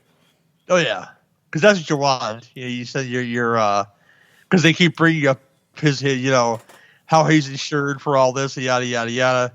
But let's just send him right in the shit with possible. Yeah. If you fly a half a click out of bounds, you may get shot down. And Paré, who fully knows this, says, all right, you're going to try and sleep with my woman? Fine. As a jape, as a joke, I'm going to take you up into possible enemy airspace and do loop-the-loops for half an hour. Just to hopefully make you throw up. But there is no denting the unruffable exterior of Mr. Cocksure Anthony Michael Hall. What a glorious performance he gives in this movie. Gary, your rebuttal. Oh yeah, he's world class Hollywood douche in this movie, so well, and he's come off some pretty, douchey roles. He come off of Johnny Be Good. These are all decent films, of course. The film that made me hate him for one film was Edward Scissorhands, where he plays a world-class douche in that movie. And, you know, so him playing a douchebag in this movie, he's in good practice. So the point you had this arrogant movie star, he plays it pretty well. Almost like, I'm not sure if he's playing himself at this point. I've met him recently. I met him walking down the convention room floor, and he shook my hand and said hello to me. You know, so he's that kind of nice person. But yeah, he plays that Hollywood douche, you know, entitled yada yada yada. Yeah, I want to do this. Oh, he's perfectly cast. We had a whole discussion about Stephen First in Silent Rage and The Last Beef, you know, where he plays like this kid he plays like this guy who reminds you of a kid who goes on a ride along with a police officer. He wants to go on a ride along with Paré here, and he's just like, he's all giddy about it until shit gets real, you know? Right. And co-starring as Michael Paré's bit of Totty, none other than Deborah Moore. Who was in Bullseye with Sir Michael Caine and Roger Moore. Yes. But who's rather attractive in a little naval suit or whatever it is she's wearing. Oh, man. It also says here she's in a film with, I think this is Franco Nero?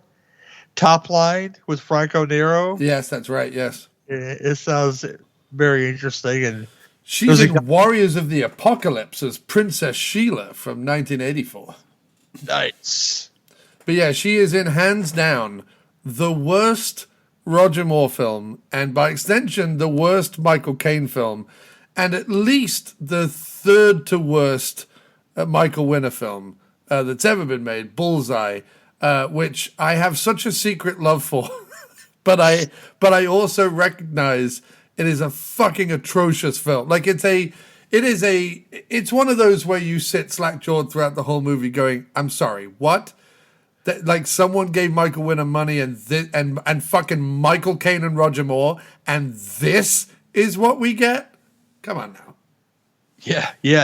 I know there's a laziness because he said, hey, I recognize this film. So yeah, I'm going to watch it eventually because you mildly recommended it. And you told me what a train wreck was. Like, yeah, I'll sit through this. Yeah. No, it's baffling. It's baffling.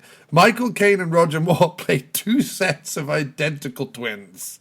In fact, I don't even think they're actual twins. I think they're just meant to be doppelgangers. But of course, in usual film style, they just look completely identical to each other. And there's lots of like riding around in the Highlands dressed in kilts on motorbikes. It's completely fucking weird. I might have to watch it tonight. Are there two and two, or are they supposed to be twins? I'm confused here. Yeah, two and two. So there's Michael Caine and Roger Moore are friends, and they have doppelgangers who also conveniently happen to be friends over in the States. It's like Double Impact, but it sucks. Yeah, Double Impact if it's made by old fat creaky Michael Winner. And Michael Caine and Roger Moore show up and give it their all, but there is just nothing to give. It's like, it would be like trying to put a lawnmower starter on an empty cardboard box. Like, you can keep yanking that thing, but it ain't going anywhere. Anyway, so Into the Sun, Deborah Moore, Michael Paré, Michael Hall, and of course, everyone's favorite corpse. It is Terry Kaiser. This guy plays wonderful douchebag and things too. This movie, Hollywood douche, Friday 13th Part 7, psychiatrist douche. Yeah. You know, he plays douche real well. He does. And what about talking about ladies more? The more of the more ladies, the better. We get a cameo from softcore darling and samurai cop star. Melissa Moore in this movie. Nice. You would know her from, of course, Hard to Die with Peter Spellos, the Jim Wynorski joint, as well as Samurai Cop, and many, many, many other low-tier erotica. Let's just say that. Melissa Moore, who is literally in this movie simply to make eyes at Anthony Michael Hall. Yes. She is just in this movie to eye bang Michael Hall. Oh my gosh! Yeah, there's other eye candy in this film too. I'm sure we'll talk about it, but yeah. Yeah, it's a weird scene because I'm like, oh, Melissa Moore's in this movie. Oh wait, Melissa Moore's no longer in this movie. Yeah, because they have these like professional cocksure Air Force people on a hardcore Air Force base, but when he shows up, they're like, even the dudes are like, ooh, man, You're so right. Anthony Michael Hall walks into this place, and instead of all these hardened Air Force guys or naval guys, are they Top Gun like naval guys? I think so. Yeah, that's what they're going for. But yes, all these hardened like naval fighter jet pilots or whatever are all just like fawning. Oh my god, this guy's so cool! And this guy's like the coolest dude who ever cooled his way onto Cool Town. Like they just think Michael Hall is the tits, and then every woman in the entire place, including Paré's lady. And if I was Paré, I would have just said, no, you are dead to me. I scorn you. I would have been like, you got within a hair's breadth of Anthony Michael's tiny hall, so I want nothing to do with you. I spurn you, and I'm going to fly off into the sunset with Melissa Moore, who is at least 10 times hotter, even though Deborah Moore cute herself in a hot way. Yeah. It's hilarious because the dudes almost seem more horny for him than the women do. And, yes. They're all like, they're all staring at him saying, oh, look who's here. I see him as such and such. And they're just fucking I'm like, yeah, I'll put that in my spank bank for later. Just looking at him like did you have to say that as I just put water in my mouth? I did not notice that until you were on your mouth, but yeah, I'm sorry. You're not wrong, Gary. You're not wrong. Everyone wants to eye bang this guy. They are horny for Tom Slade, though. I almost killed John Cross on the podcast. Horny for Tom Slade, the new name of this movie. Look, we might be making jokes about this movie, but I want to say something. When I put this in, right, again, this is a lot like Dark Tide or whatever. I had no idea what to expect. I just saw on the front cover, you had Anthony Michael Hall and Michael Paré. They were both in flight suits. There was explosions behind them. I was just like, oh, this is Iron Eagle, but with Paré. Or this is Top Gun, but with Paré. I had no idea that Michael Hall was an actor and Paré was like a hardened fighter pilot, and there was going to be, hijinks. Like, this plays out like Spies Like Us at a certain point. You know what I mean? Like, it has that level of kind of humor and knockabout silliness to it. And so the moment that I realized that's what it was, I was so charmed by it that everything that happened subsequently was just a joy. Do you know what I mean, Gary? Oh, yeah. Well, the chemistry's there. The plot is very, very, very simple. I mean, it gets to the point where say, yeah, this all works. But unlike the last film, so in a way, is it executed better than other films? That not by a long shot, but they do have chemistry that makes you want to continue watching this picture. So there's that, Now, aren't the fight sequences taken from somewhere else? The air fight stuff. I don't know for sure. I think they use clips from other movies. It wouldn't surprise me. Yeah, the aerial scenes are mostly stock footage from Iron Eagle and Iron Eagle 2. Oh, it works though. It works. Intercut the film. Because you might as well. No, they do a really good job of like cutting inside the plane and the exterior shots. And really janky 1991 CGI. What do we call a flight view where they're trying to shoot stuff down. Yeah, but I mean, none of that bothered me when they got like. I quite like the sort of, boys' own adventure, daring do, kind of 1950s throwback jailbreak and base attack where they kind of escape from the enemy and all that kind of stuff. I loved all that stuff. All the running about and exploding and shooting and all that stuff. Oh, yeah, for sure. I mean, all that was very well choreographed, and I like the fact that they introduced, again, this film makes much more sense than the other one, the rebels early on that inadvertently give them to the enemy.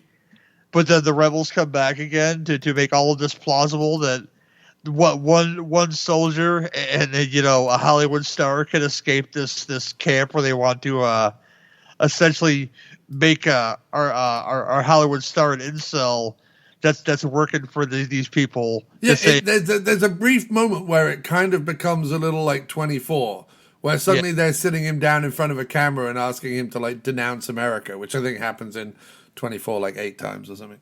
Oh yeah. This all works because you have these rebels that are willing to go to bat for them because they're good guys and these other guys are bad guys and they made a mistake, so they got to step up and say, hey, Yeah, it's like in The Living Daylights when James Bond partners with the Mujahideen to overthrow the villainous dictatorship, only for years later for them to become the enemy. Yeah. This all works though. I mean, the chemistry in the desert, where first of all he's real chill, saying, "Hey, I can use some sunscreen," blah blah blah blah blah. But he leaves him. Of course, he doesn't need him, but apparently he does need him because But in general, Anthony Michael Hall kind of Chevy chases his way through this movie, like Chevy Chase in the Three Amigos, where there really is nothing that hurts Michael Hall. Like even once he's in prison and he's like being talked to by that mercenary or whatever through the bars and stuff. Like he's just too cool for school. Like he's like whatever, you know what I mean? Like he just has an answer for everything. He gets put in a compression chamber that's meant to like generate G-force, and Michael Paré's like most people pass out or whatever, and he's just having a goof and eye banging Melissa Moore and like making faces and stuff and all this. It's just you have to play it like that, right? You need that kind of Bob Hope style kind of cocksure-manness, if that's a word. To be fair, though, I my gosh, our man Paré, our pilot, is taking all the damage from these terrorists, and while good old Mr. Slade there is basically being groomed for TV. Like he's not really getting damaged because they want to say, "Hey, right, the Hollywood star, he's in one piece." So he's just tied up a little bit. So this whole movie, even there, even in the eye of danger, he's not really taking a beating. So he could be cocksure in that sense. This comes from director Fritz Kirsch, who is also known for Children of the Corn, but also one of my favorite films from 1985, with none other than Sleazy McSpader in it, Tough Turf. I have to rep a film he made as well because he made a lot of random stuff. And the film I'm going to rep is called Winners Take All. This is a motocross movie, which contains the line of, "You know why my name is written on my ass, so you know who to follow." So yes, it has like no like big stars in it as far as like the starring roles, but Peter DeLuise is in it, Courtney Gaines is in it, Tony Longo is in it, and in supporting roles. Oh, where's it at? Oh, I've actually seen one of his other movies. I've actually seen Fatal Charm. Yeah. From 1990, all about a young girl who becomes obsessed with a raping, murdering asshole who's in prison. Is it Paul Smith? It might be Christopher Atkins. No, I mean in the Winner Take All. It's Paul Smith or William Smith. Let me have a look. One of those guys is in this movie. And he's there for like, I guess, ambiance. I guess he doesn't do much, but yeah. Which Smith? It's got Courtney Gaines. It's got Deborah Richter, Robert Krantz, Kathleen York, Don Paul. Yeah, I could be wrong. No, I don't see a Smith. I'm thinking of another film. No worries, dude. So, but this film, is interesting because it's in that motocross genre. But this guy has made anywhere from this to Children of the Corn to, I think, like a teen sex romp with under the boardwalk. He's made gore with our man Ollie Smith So what you're saying is he is the. I'm sorry. Sorry, dude. Go ahead. Ollie Reed and Jack Palance. Yes. And Paul Smith, I'm sorry, is in Gore. He's in Gore. Yes. Same director, different movie. But yeah, he made many different weird things that I happen to enjoy. 100%. Fritz Kirsch, I kind of feel like when you look down his resume, is a bit like an American Bob Clark. You know, the guy who made like A Christmas Story, but also made Black Christmas, and also made Death Dream, and also made Porky's. Like, he has one of those resumes where you're just like, wait, what? I feel like Fritz Kirsch is a bit of the American Bob Clark. What say you, Gary? Your rebuttal. It's a great analogy, actually, because, yeah, Bob Clark made different kinds of films, and this guy is all over the spectrum. So if you're looking for that kind of film, you might find it in a Fritz Kirsch film. So there's that. Check out old Fritzy Kirsch and his resume. I mean, enough of fucking Scorsese and De Palma. Where's Kirsch's documentary, huh? Come on. Which, say what you know about Children of the Corn, it is hacky in parts, but that opening scene of Children of the Corn in the diner is shot incredibly well with almost no blood at all. Well, it tells me something that someone came to Fritz Kirsch and was like, all right, we're going to make a Top Gun style picture with a little bit of the hard way thrown in, but you've got to use all these aerial sequences from Iron Eagle and Iron Eagle 2 that we paid through the nose for, and your actual shooting budget is going to be 15 cents. Oh, and by the way, you have to cast Anthony Michael Hall and Michael Paré. I feel like Kirsch is just like, yeah, I've got it. Don't worry about it. And sure enough, in Kirsch's hands, a movie that could otherwise be, a pretty, a bit of a drag to get through, turns into a joy. And just he knows how to keep the momentum, the pace, the action, the comedy, the story. He knows how to keep it running. Oh, there's some other great meatheads in this too that I have to mention. One of which is Michael St. Gerard, which we don't know this guy's name. He's a guy who looks like Elvis, has played Elvis in a couple of things, but is known to play Link Larkin in the original John Waters version of Hairspray on screen in the movie with Ricky Lake. Lyndon Ashby, who, if you don't know his name, you've seen him in probably some 50 Cent action movies, but he played Johnny Cage in the Mortal Kombat film. Johnny Cage. Yes. Brian Haley, who, if you look him up one time, you'll see this meathead that you've seen in like 20 movies. Yes. Personal favorite of mine is Baby's Day Out. And hear me out about Baby's Day Out. This about a baby who escapes into the city has some of the most funniest physical comedy delivered by this guy and Joe Mantegna and Joey Pants that it's way better than it deserves to be. I love that John Hughes got to a point where he's like, look, I know I've already done Home Alone and Home Alone 2, but bear with me. What if it's Home Alone 2, but a baby? And everyone was just like, sure, John, whatever you want. You know what I mean? Like, we'll give it to you. It's the mid-90s, you know what I mean? You were last relevant 10 years ago, so we'll give it to you. It's all good. There's a scene in Baby's Day Out where you're led to believe that Joe Mantegna is hiding this baby under a blanket, and the baby gets a hold of a Zippo lighter and is lighting Joe Mantegna's dick on fire. And you know what? You're laughing just by his reactions of Baby's Day Out, because you have to believe that he's getting his dick caught on fire by this baby. So you have to believe it. Like, that is when you go to watch Baby's Day Out, you enter into a contract as an audience member to fully believe that a man's nuts are being lit on fire by a baby. And it's not just that nut shot. I'm pretty sure this actor gets a nut shot in the movie. Now, as an adolescent who was raised on America's Funniest Home Videos, this is before YouTube Kids, when everything was fucking reels and shit. You had to watch this on TV. You know, when a kid had a whip bat, somebody was going to get hit in the dick, and you were going to laugh at it. So the fact that these guys get hit in the dick in this movie so many times, and a baby is the culprit, it's the kind of warmth in my heart that's good sometimes. Yeah. Yeah, it is. It is sad though. I feel like that John Hughes got sucked into the sort of kids world.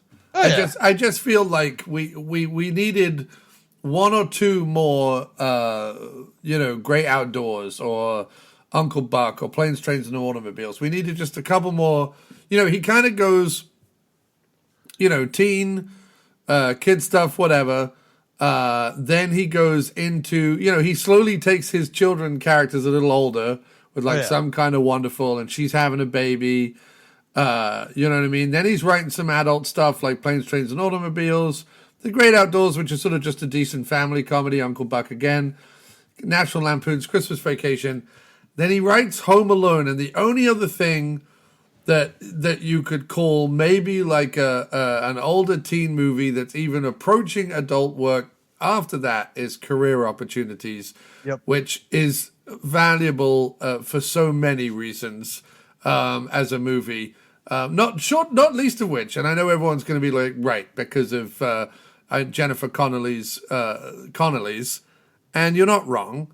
That's a reason. That's how Gary became a man, right there. That part where he's riding on the horse in the grocery store. Oh yeah. No, that's the thing that dreams are made. That her and Phoebe Cates getting out of a swimming pool in slow motion gave so many children of the late 80s, early 90s happy memories. But I think along with that, it gave the wonderful and I think oft not mentioned enough. I wouldn't say he's oft maligned, but he's oft not mentioned enough.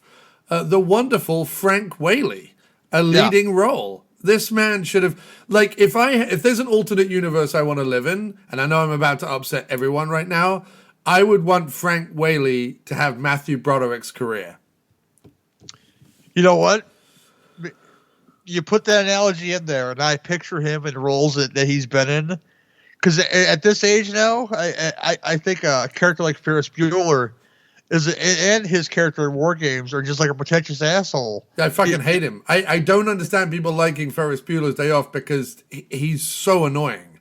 And he didn't have the charisma to pull it off, in my opinion. Now, Frank Whaley, as an actor, is competent in most everything that I've seen him in. Listen, you believe that this hapless target custodian boob would be equal to Jennifer Connelly's random hot babe stuck in a supermarket at night character. You believe that the two of them would be perfectly attracted to each other because of Whaley's innate affability. Yeah, I mean, I'm a fat Irishman. Yeah, I can't help these things, but as far as me being a decent guy, all I have is my charm. So much like Frank Whaley, you only miss, any shot that you don't take. So he took that shot and he ran with it. And sometimes Gary takes that shot too when he's feeling a bit drunk and flirty. And, sometimes it reels him in, sometimes it don't, But, it's the sometimes when it does that we live for. But yes, I forget now how we got to Career Opportunities. However, back to... This John Hughes. John Hughes. I have to add one to this. It came out a year before Home Alone, but he wrote the film Dutch, and I would say Dutch with Ed O'Neill and a very young Ethan Embry, who was called Ethan Randall back in these days, I believe, is a much better holiday film than fucking Home Alone will ever be. Yes, and a big film for a buddy of the podcast and good friend of mine. It is the wonderful Scott Toomey, the Toombs Meister General. He is a big fan of the film Dutch. He really is. And I must watch it. Because I think almost every movie that Toombs has ever recommended to me has been a winner. He was a big Cloak and Dagger proponent, and when I watched that, I was enamored, charmed, swept off my feet with happiness and thrills. See, that's one of those films that like people say, and I get this. They watched the Monster Squad when they were older. They don't appreciate it as much as the guys that saw it when they were a kid. Now, I saw Cloak and Dagger as an adult, and I appreciate the fuck out of that movie. Yes, because of what Dickie Franklin and what and of course Tom Holland put into the script. Yep. It's spectacular. And Dabas Coleman, who's Dabas Coleman in a dual role. Yes. Yes, indeed. What a wonderful movie. Anyway, back to Into the Sun in the Paré way. So, yes, they get captured. Hijinks ensue. They escape from prison. There's some aerial what's-it, and then everyone comes down to earth. Friends at last.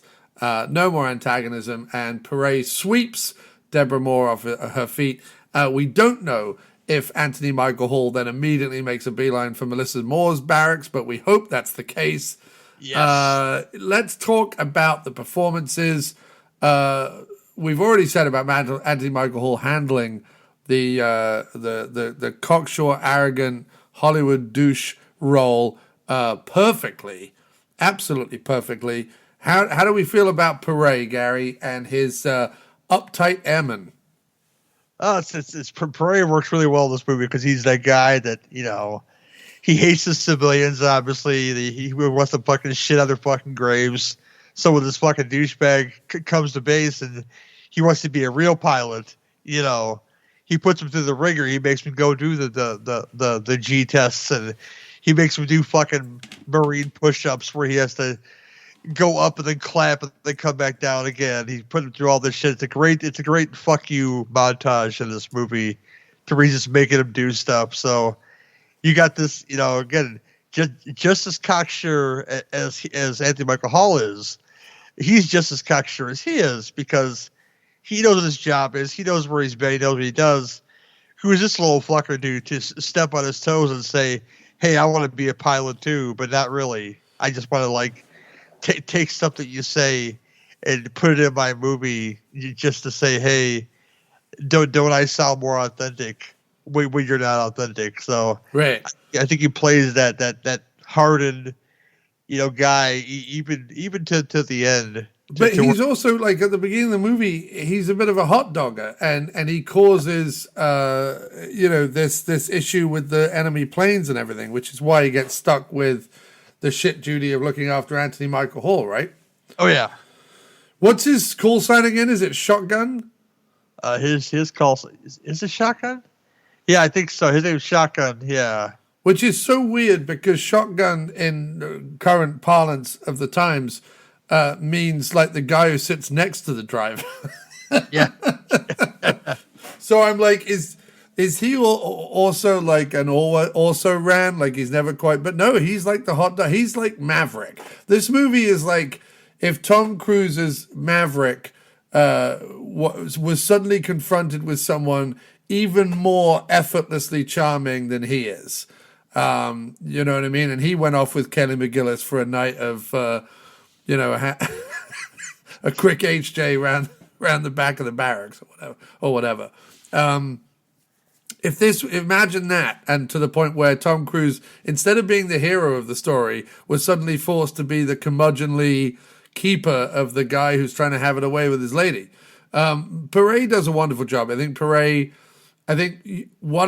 way I think Paré plays it, you feel you don't feel like, oh, give Anthony Michael Hall a break, you miserable bastard. You actually empathize for Paré, I feel like.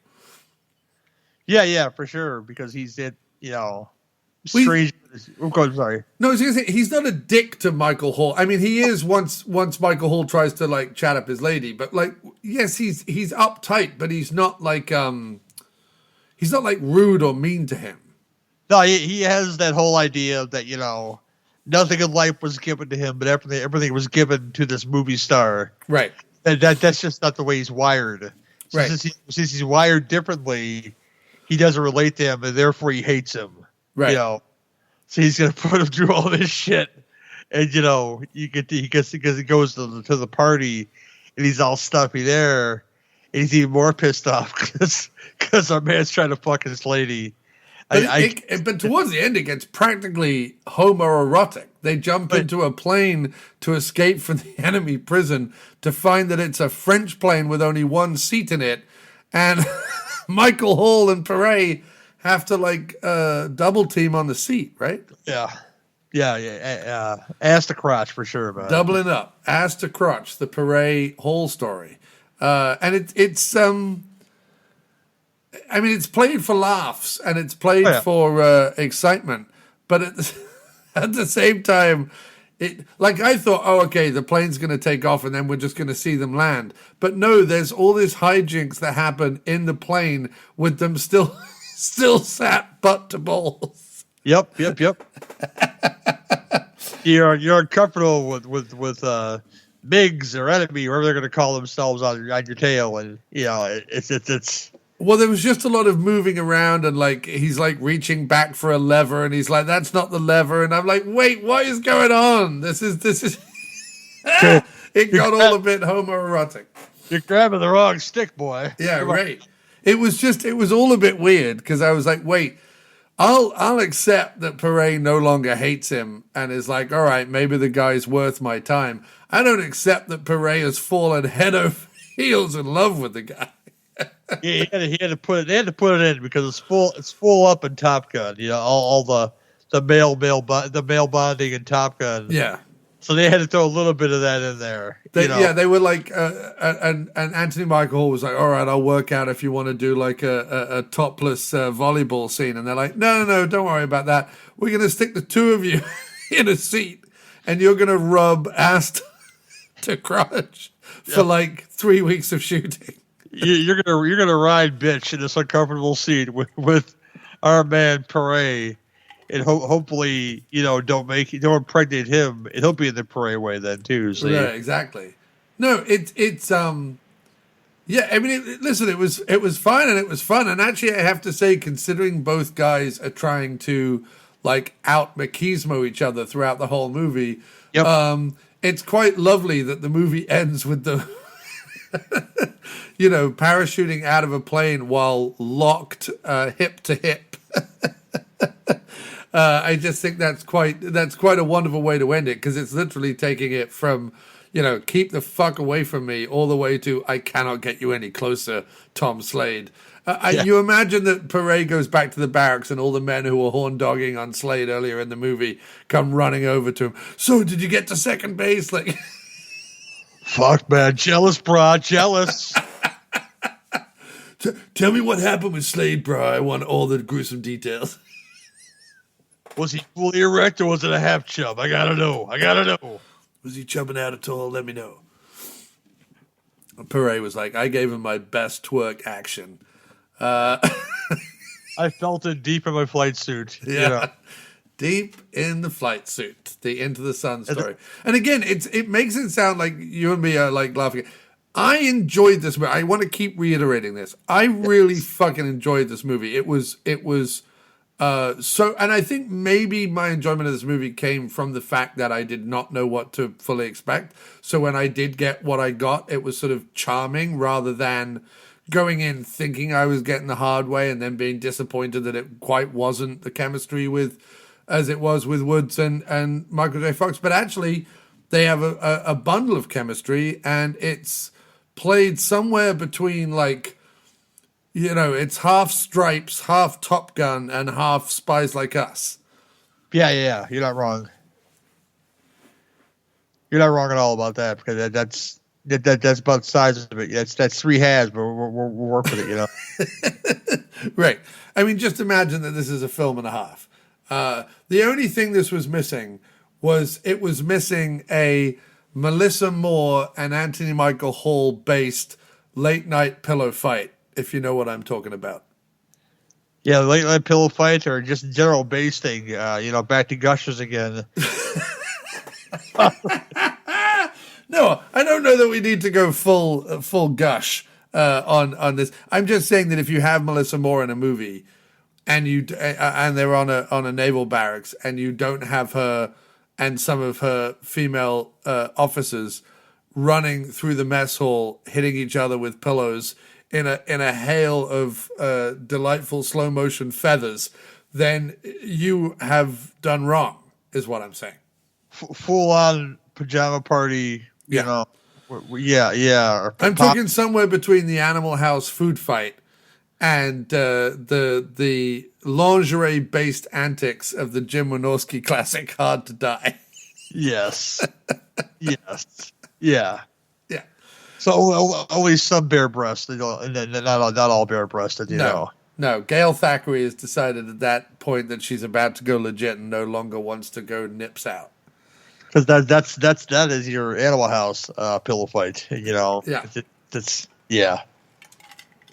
Oh, I forgot. There's actually a pillow fight in Animal House, right? No, I was just referring to I was looking at it like the way the food fight is filmed in the cafeteria in the Animal House. It would be like that, but in the mess hall at the barracks, and they would be running through, pillow fighting each other, and there would just be like a wave of feathers cascading down in front of the camera, slow motion. You know what I mean? Like it's raining feathers, and in the background it's just delightful beauties bouncing around with pillows, smiling and laughing and cackling till the dawn's early light. Like a John Woo had directed a sexy picture. Yeah. Cascading feathers coming down from a... Like John Woo directed a sexy picture. A semi-nude pillow fight scene. Yeah. But no, I thoroughly enjoyed the movie. I had a lot of fun with it. It's, I'm not, it's weird. I'm not a big, as much as I love action films, I'm not a big, like, flight movie or submarine movie guy, because I kind of feel like it's not the same as a car chase. It's not the same as a fist fight. Like, you're too detached from your enemy to some extent. And also, it's one of those where they can show me the gun view or the windscreen view or whatever you want to call it, and you can show me planes doing different maneuvers, and you can try and show me who is the enemy and who's the whatever. I'm never going to be able to follow it, because a gray plane with some green on the outside and a gray plane with some blue on the outside, it's not enough for me. I need the cowboy in the black hat and the cowboy in the white hat. You know what I'm saying? Oh, yeah. So I always feel a bit detached. But in this... There's really few to do it right, though, as far as those films go. And right. A lot of them are, that red plane versus the blue plane probably were filmed 20 years before this or 30 years before this, to make it interesting. But, you go into like the 80s, early 90s, I think Flight of the Intruder is a very good example of this kind of film that would keep you interested. Yeah. Iron Eagle, of course, that was mentioned. Top Gun was mentioned. As far as submarine goes, Hunt for Red October will keep you engaged. That's because their performances were there, though. Right. Well, that's a bit different. That's the Hunt for Red October. Yes, I really liked the one. No one else liked it at all, but I really liked it. It was the Gerard Butler, Gary Oldman submarine picture. Oh. That came out recently, and everyone was like, "Oh, it's terrible," and I actually really liked it. Gary Oldman. Gerard Butler, Hunter Killer from 2018. I actually really liked it. Oh, yeah. It's funny, at the time everyone was shitting on it, but now it gets 6.6 out of 10. So who's shitting on what, huh? IMDb, people have spoken. Well, you live in the streaming era where, you can do shit in theaters and, pick up pace on streaming because everybody's watching it then. Yeah, but I have to say, I'm not big on submarine pictures usually, because it's a lot of floating around and nonsense. But I liked it. Gerard Butler, Gary Oldman, and Common in Hunter Killer from 2018. Check it out. We did cover it on the After Movie Diner if you go back into the archives. It's like people that tell me that Josie and the Pussycats is a good movie. And I said, I knew it was a good movie when it came out in theaters. And I was sitting there, was like 4 people in the theater, so next question, Oh, yeah. No, listen, don't tell Gary that he wasn't there when the good shit came out. Gary's been on top of the good shit since the beginning. It's the same with like Empire Records. When it became a hit, everybody. I was like, me, my friend Armando, and like 6 other people were in the theater to watch that fucking movie. And, we enjoyed it then. So there's that, But then you have the opposite, sir. Then you have, like, me as a young kid relentlessly renting Bullseye. Like, every time we would go to the the rental place, my friend John was like, "You're not going to rent Bullseye again." And I'm like, I'm going to watch me rent Bullseye, I would say to him. And I would rent Bullseye. And I had had this, like, I'd almost forgotten about it. I'd grown up, because it never came out on like DVD or Blu-ray or anything like that. It still languishes on VHS, which is where it belongs, and maybe Laserdisc. But I don't think it ever came out on DVD. And I put it back in as an adult. I found it on VHS, and I was like, I have such a warm memory of Bullseye as just being this sort of knockabout farce that's quite enjoyable. And then I put it in as an adult and went, nah, fuck this film. But Howard the Duck. Howard the Duck was a early adapter for me. Like when I first saw Howard the Duck, I was just like, Howard the Duck's fucking great. And everyone who subsequently was like, no, Howard the Duck isn't any good. I was like, what? Are you all on drugs? Howard the Duck is fantastic. Howard the Duck is like one of the best films of the 80s. And they're like, no, Howard the Duck sucks. And then suddenly we get to 2024 and Howard the Duck is like this cult fucking thing. And everyone wishes that Marvel would just make another Howard the Duck movie, but they don't want a CGI Howard the Duck movie. They want a dwarf in a suit Howard the Duck movie. And I'm all on board with dwarves in suits because I think that's fantastic. And Howard the Duck is awesome. And get Leah Thompson back and let's just go ahead and do it. And you know, I've been Team Duck Boobs since I was 6 years old. That's Gary's first girlfriend, Beverly from Cleveland, okay? Yes. Oh, my goodness. Leah Thompson in that movie. And everyone's like, isn't it a bit weird and creepy that she, like, tries to fuck the duck? And I'm like, no. She rides around on bed in, like, the skimpiest underwear known to humankind. No, that's a delight. That scene should go on longer. I want to see her arouse a small duck puppet. Like, I want... There's something in me that's like, who is getting hurt here? Howard's into it. She's into it. Who does it harm? Right, Gary?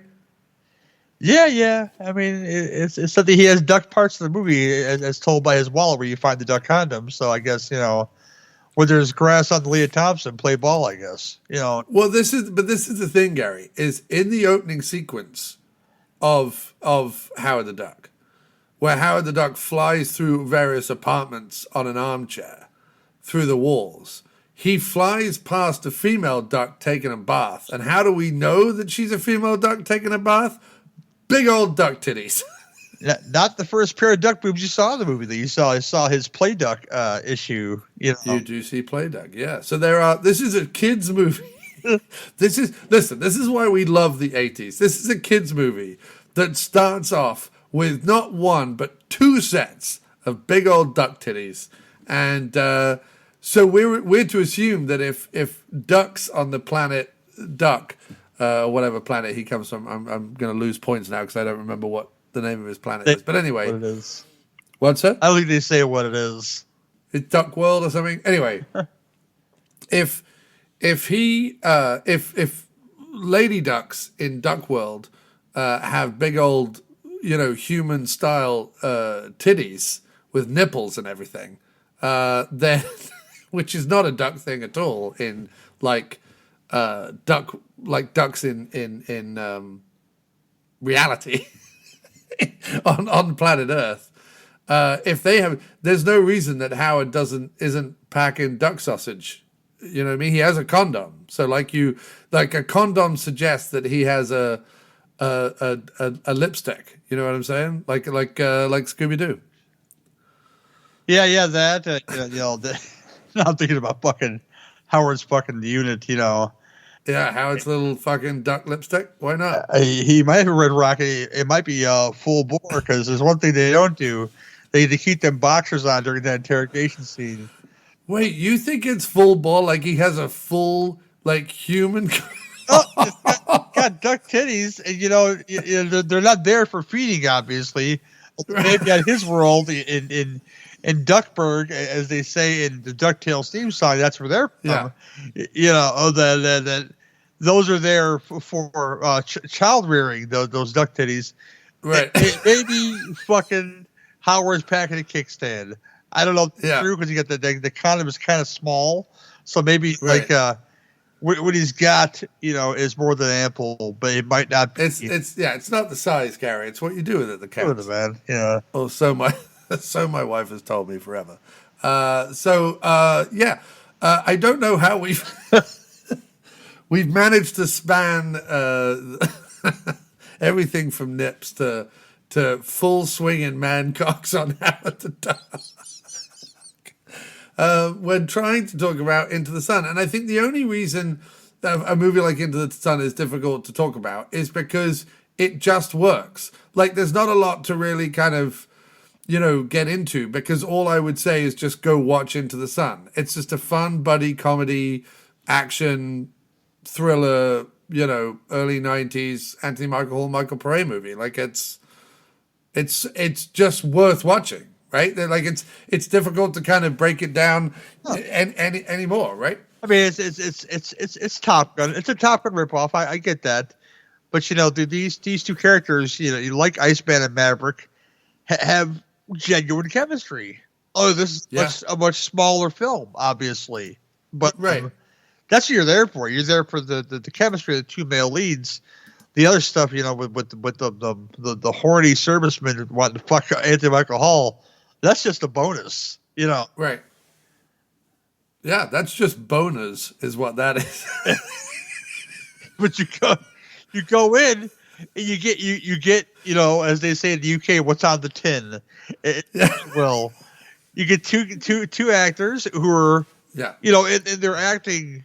They're because Michael Paré didn't have much of a pre-acting career before this. He kind of jumped into this kind of stuff. Anthony Michael Hall, who was pretty much a teen idol, went into roles like Johnny Be Good, like this, like Edward Scissorhands, and said, what, I'm not really known now, but I'm still working. So and he works with Kirsch again. Oh no, he works with. Okay, this is weird. Paré is in a movie written by a guy who just reached out to me today about the PM Entertainment podcast called Renegades, written by Tom Jolliffe. And Tom Jolliffe and I were literally talking today. I'm sorry, ignore me. Move on. Hey, it's related to other works. That's fine. No, I'm just trying to scroll down and kind of see where this falls in Paré's trajectory. So, obviously Paré's first big thing is The Greatest American Hero in the early 80s, followed by Eddie and the Cruisers. Yeah. Then Streets of Fire would come, and then, Philadelphia Experiment is another big one. Yeah. But then it goes pretty straight to video after that, right? Yeah, pretty much. I mean, Anthony Michael Hall, though, he started with stuff like, I think he was in Six Pack first. If not, it's pretty goddamn close to his first role. Goes on to be in 16 Candles, the John Hughes stuff, Breakfast Club. Yeah. And then Weird Science. What else? Underrated film called Out of Bounds he's in that people should check out if they can find it. But yeah, he's this teen star who becomes an adult star. That's not always an easy transition to make. But I think he does it pretty flawlessly to say, okay, I hit I hit a goddamn growth spurt. I'm not as sellable as I once was. So let me try other things. And he kind of went into that full bore with stuff like this movie, I think, and I think it works very well because he still has the charisma. He just looks grown now, Yeah, although I would say that by 94, outside of the TV stuff he's doing, most of the rest of the stuff he's doing is straight-to-video stuff as well. Definitely, but he's still working, though, Oh, yeah, so is Paré. There's still viable assets to films, Oh, don't get me started. We could do an Into the Sun sequel tomorrow. You could have Michael Paré and Anthony Michael Hall. They now have 3 children. And they're living up in Vermont. Maybe they churn butter together or something. And they're called up for... Listen, if Tom Cruise can make Maverick 75 years after he made Top Gun, we could get an Into the Sun sequel. An Into the Sun sequel using footage from Maverick. They have to have beards and live on a farm. Like the opening to Boondock Saints 2. Yeah. You ever seen Boondock Saints 2? They get called up again when I think the bar owner gets killed. I forget the plot of this movie. Yeah. But when they're called up, they have full beards. They live on a farm with Dad, and they for some reason they bury their guns in a crate on the land somewhere. Yeah, well, that's what they do. The Boondock Saints. Why would you just put the guns away? But now these guys got to have beards like the Saints, or I'm not here for it all the way. Like full bushy beards, you know. So we're going full-blown Paré and Anthony Michael Hall rocking a beard similar to mine right now, my big gray Santa beard. And they are churning butter on a Vermont ranch. And they occasionally sell that churned butter to like Ben and Jerry's or something. That's what keeps them going. They have 3 children. And maybe like the 3 children get kidnapped by terrorists from because all of a sudden Vermont borders like a dangerous country. We're just going to pretend that like the Middle East is above Vermont or something. And the children get kidnapped, and Paré and Anthony Hall have to come back and win the day. I would watch that movie. They do it on horses rather than planes, though. You go full Western with this thing. Yeah. Oh, how about this? How about like some evil French Canadians from Quebec come down and still Paré's kill children? So you think you fuckers are so polite, huh? Stealing kids, you know? Yeah. Yeah. How about you take my boot up your ass? I forgot to mention, why do the Saints have beards? Because Billy Connolly had a beard, so why not have matching beards when you live on the farm? You know, right? Exactly. Yeah. I mean, listen, if you are those guys and you're with Billy Connolly, at a certain point, you're like, we're being shown up here. We need to come with our beard game strong. Yes. And that's what it is. Who wouldn't want that, Gary? That's what I want to know. It's like when it's like when you and I meet. We must both be massively bearded, otherwise there's no real reason. Oh yeah, for sure. I'll it'd be spectacular. Yeah, we have to be. We both have to be bearded when we meet. Otherwise the world is not right on its axis. But I tell you what is right is Into the Sun.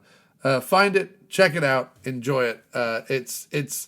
We are 3 for 3 or 4 for 4, depending on where you start with the whole Paré thing, right? Yeah, I think so. Yeah, 4 for 4 on this deal. Yeah, because I count. If you go to the After Movie Diner website right now, I have built a Paré Way page that I will continue to update with new Paré podcasts. So there is a one-stop shop. Just like Sleazy Spade of Springtime, Woods and Weller, Kane and Keaton, and lots of other things that we've done over the years.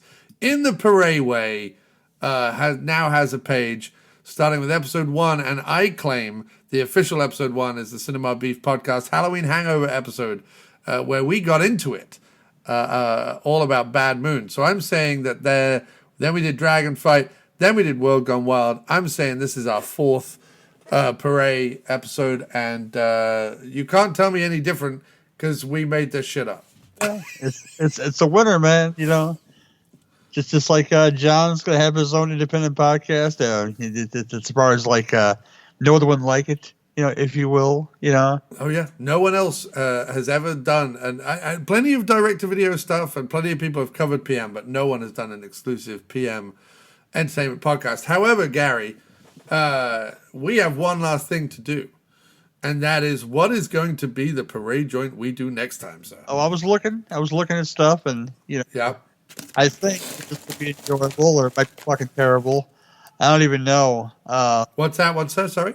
The Rod Hewitt directed The Dangerous, starring one Michael Paré and one Robert Davi, John Savage, Joel Grey as a character called Flea, Elliot Gould, and classic Asian heavy Kari Hiroyuki Tagawa, who's been in tons of people where you require an Asian henchman.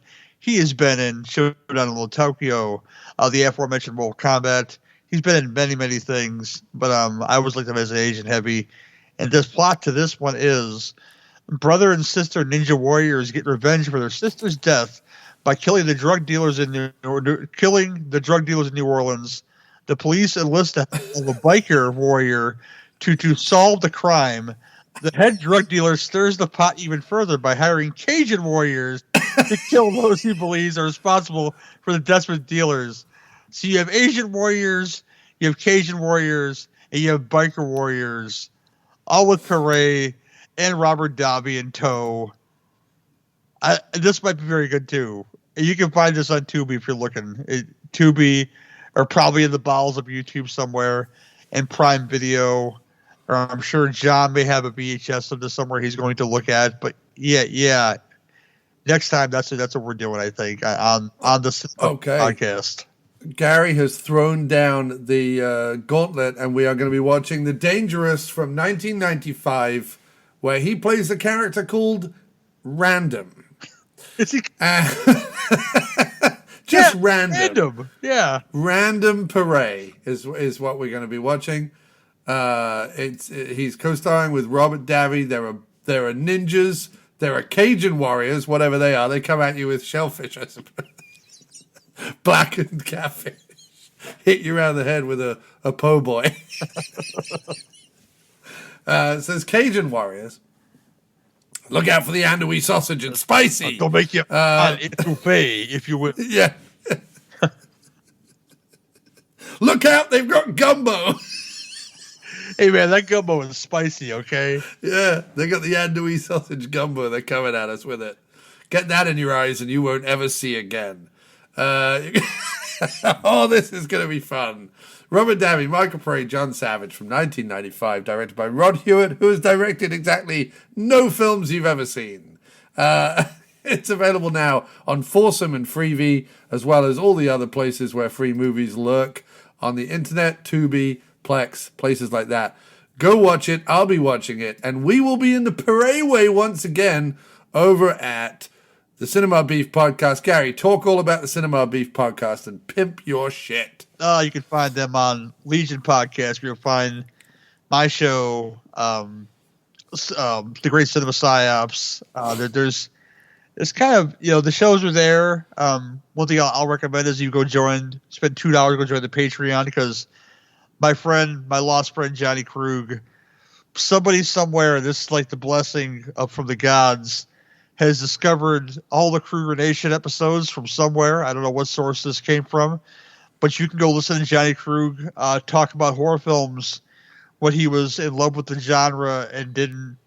Again, my friend Johnny was a very sad fellow. He very low self-worth, did himself in. If you need help, please call somebody about this. But this is his legacy, in my opinion. So, if anything, go find the Butcher Shop, but go find Legion Patreon and listen to Johnny talk about horror films. This is the more important thing to me right now, that somebody took the time to save these episodes, and our boss at Legion, Kevin, is putting them out for people to enjoy. But yeah, Last Call of Torchies, 2 Drink Minimum commentaries, and Cinema Beef are all on the Butcher Shop feed. Go to your podcatcher and look for it there. But yeah, you'll find this show, the other In the Parade Way episodes on there, along with whatever else we come up with. Iris is supposed to be making an appearance again very soon. She got very busy with work and her living grandchildren, but she's going to join us for a show called, what's the title of it? Just southwest of Valkyvania, where we're going to do Texas Chainsaw Massacre and Nothing But Trouble. Nice. And if we ever hear from Jamie again, or if you ever have Jamie on your show again, I have to guest on that episode. I'm going to text her tomorrow. Yes. Yeah, a lot of fun stuff happening at Cinema Podcast. I'm hoping it gets recorded in due time, as well as a Last Call of Torchies episode. That's our I'm pretty sure only Walter Hill podcast in existence. I've looked up these things too. Where our next episode is Undisputed, the boxing film with Ving Rhames and Wesley Snipes, the prison boxing film, which spawned, in my opinion, more successful sequels. Started to raise Scott Adkins as Boyka, and to compare that with, we always do a Patreon episode, which is the Charlie Band produced Arena, about a man who fights monsters in a freaking fight arena, and it's that's a lot of fun. It's a lot of fun. So all this stuff's happening. Listen to John Cross's stuff, of course. I'm looking very much forward to this PM Entertainment thing, and I'm going to listen to everything. I love support your fellows. Probably not so starving artists, but somebody who's not driven by greed or Mark Maron or pick your poison. But there were what is Mark Maron? Oh, you mean he's the representative of like the modern wave of podcasts as opposed to us, the low tier guys. Yes. Do support us. We are starving artists. I don't have a day job. I do work for my wife's company, but I don't have a day job. So, please support both Gary and myself on Patreon. That would be super useful. Just $1 per show gets you all great content as well as a few extras now and then. So do that. That would be lovely. But thank you so much, Gary, for yet another wonderful Paré Way podcast. There will be many more of these to come. And this has been a joy. My goodness. Think of all the topics we've covered, from gushers to Howard the Duck's large swinging man cock. Loving in freaking candy that finishes in your mouth. Come on now, people. Yeah, we even got into Dark Tides. That's how expansive this show was. Name me another podcast that takes you on so many fun runs through the weird, twisted corners of straight to VHS movies. You can't name it. You can't name it because nothing is as expansive and wonderful as this show. So thanks again, Gary, for being on here. Everyone check out Cinema Beef as part of the Legion podcast feed. And we will be back soon on Cinema Beef with The Dangerous. Starring, according to IMDb and the movie poster, an incredibly airbrushed Michael Paré, and yet despite being the nasal, pockmarked visage that he is, a not airbrushed at all Robert Davi, which is just bizarre. Paré looks like an oil painting, and Davi looks like they've taken an up-close, greasy photograph of his pockmarked face. He does. God damn. Oh, my gosh. Yeah, thank you, sir, for having me, of course, and embarking on me in this journey of one tour, Michael Paré, and a whole lot more fun stuff, too, Yes, a whole lot more fun stuff. We have covered the work of John Hughes. We've covered the work of Michael Winner. We've covered so many things. Canon films, PM Entertainment films. It's all good stuff, and we will do it all again. Sir, thank you so much. All the best to you. Speak soon, and arrivederci. Bye-bye. We're in the parade way. Every night.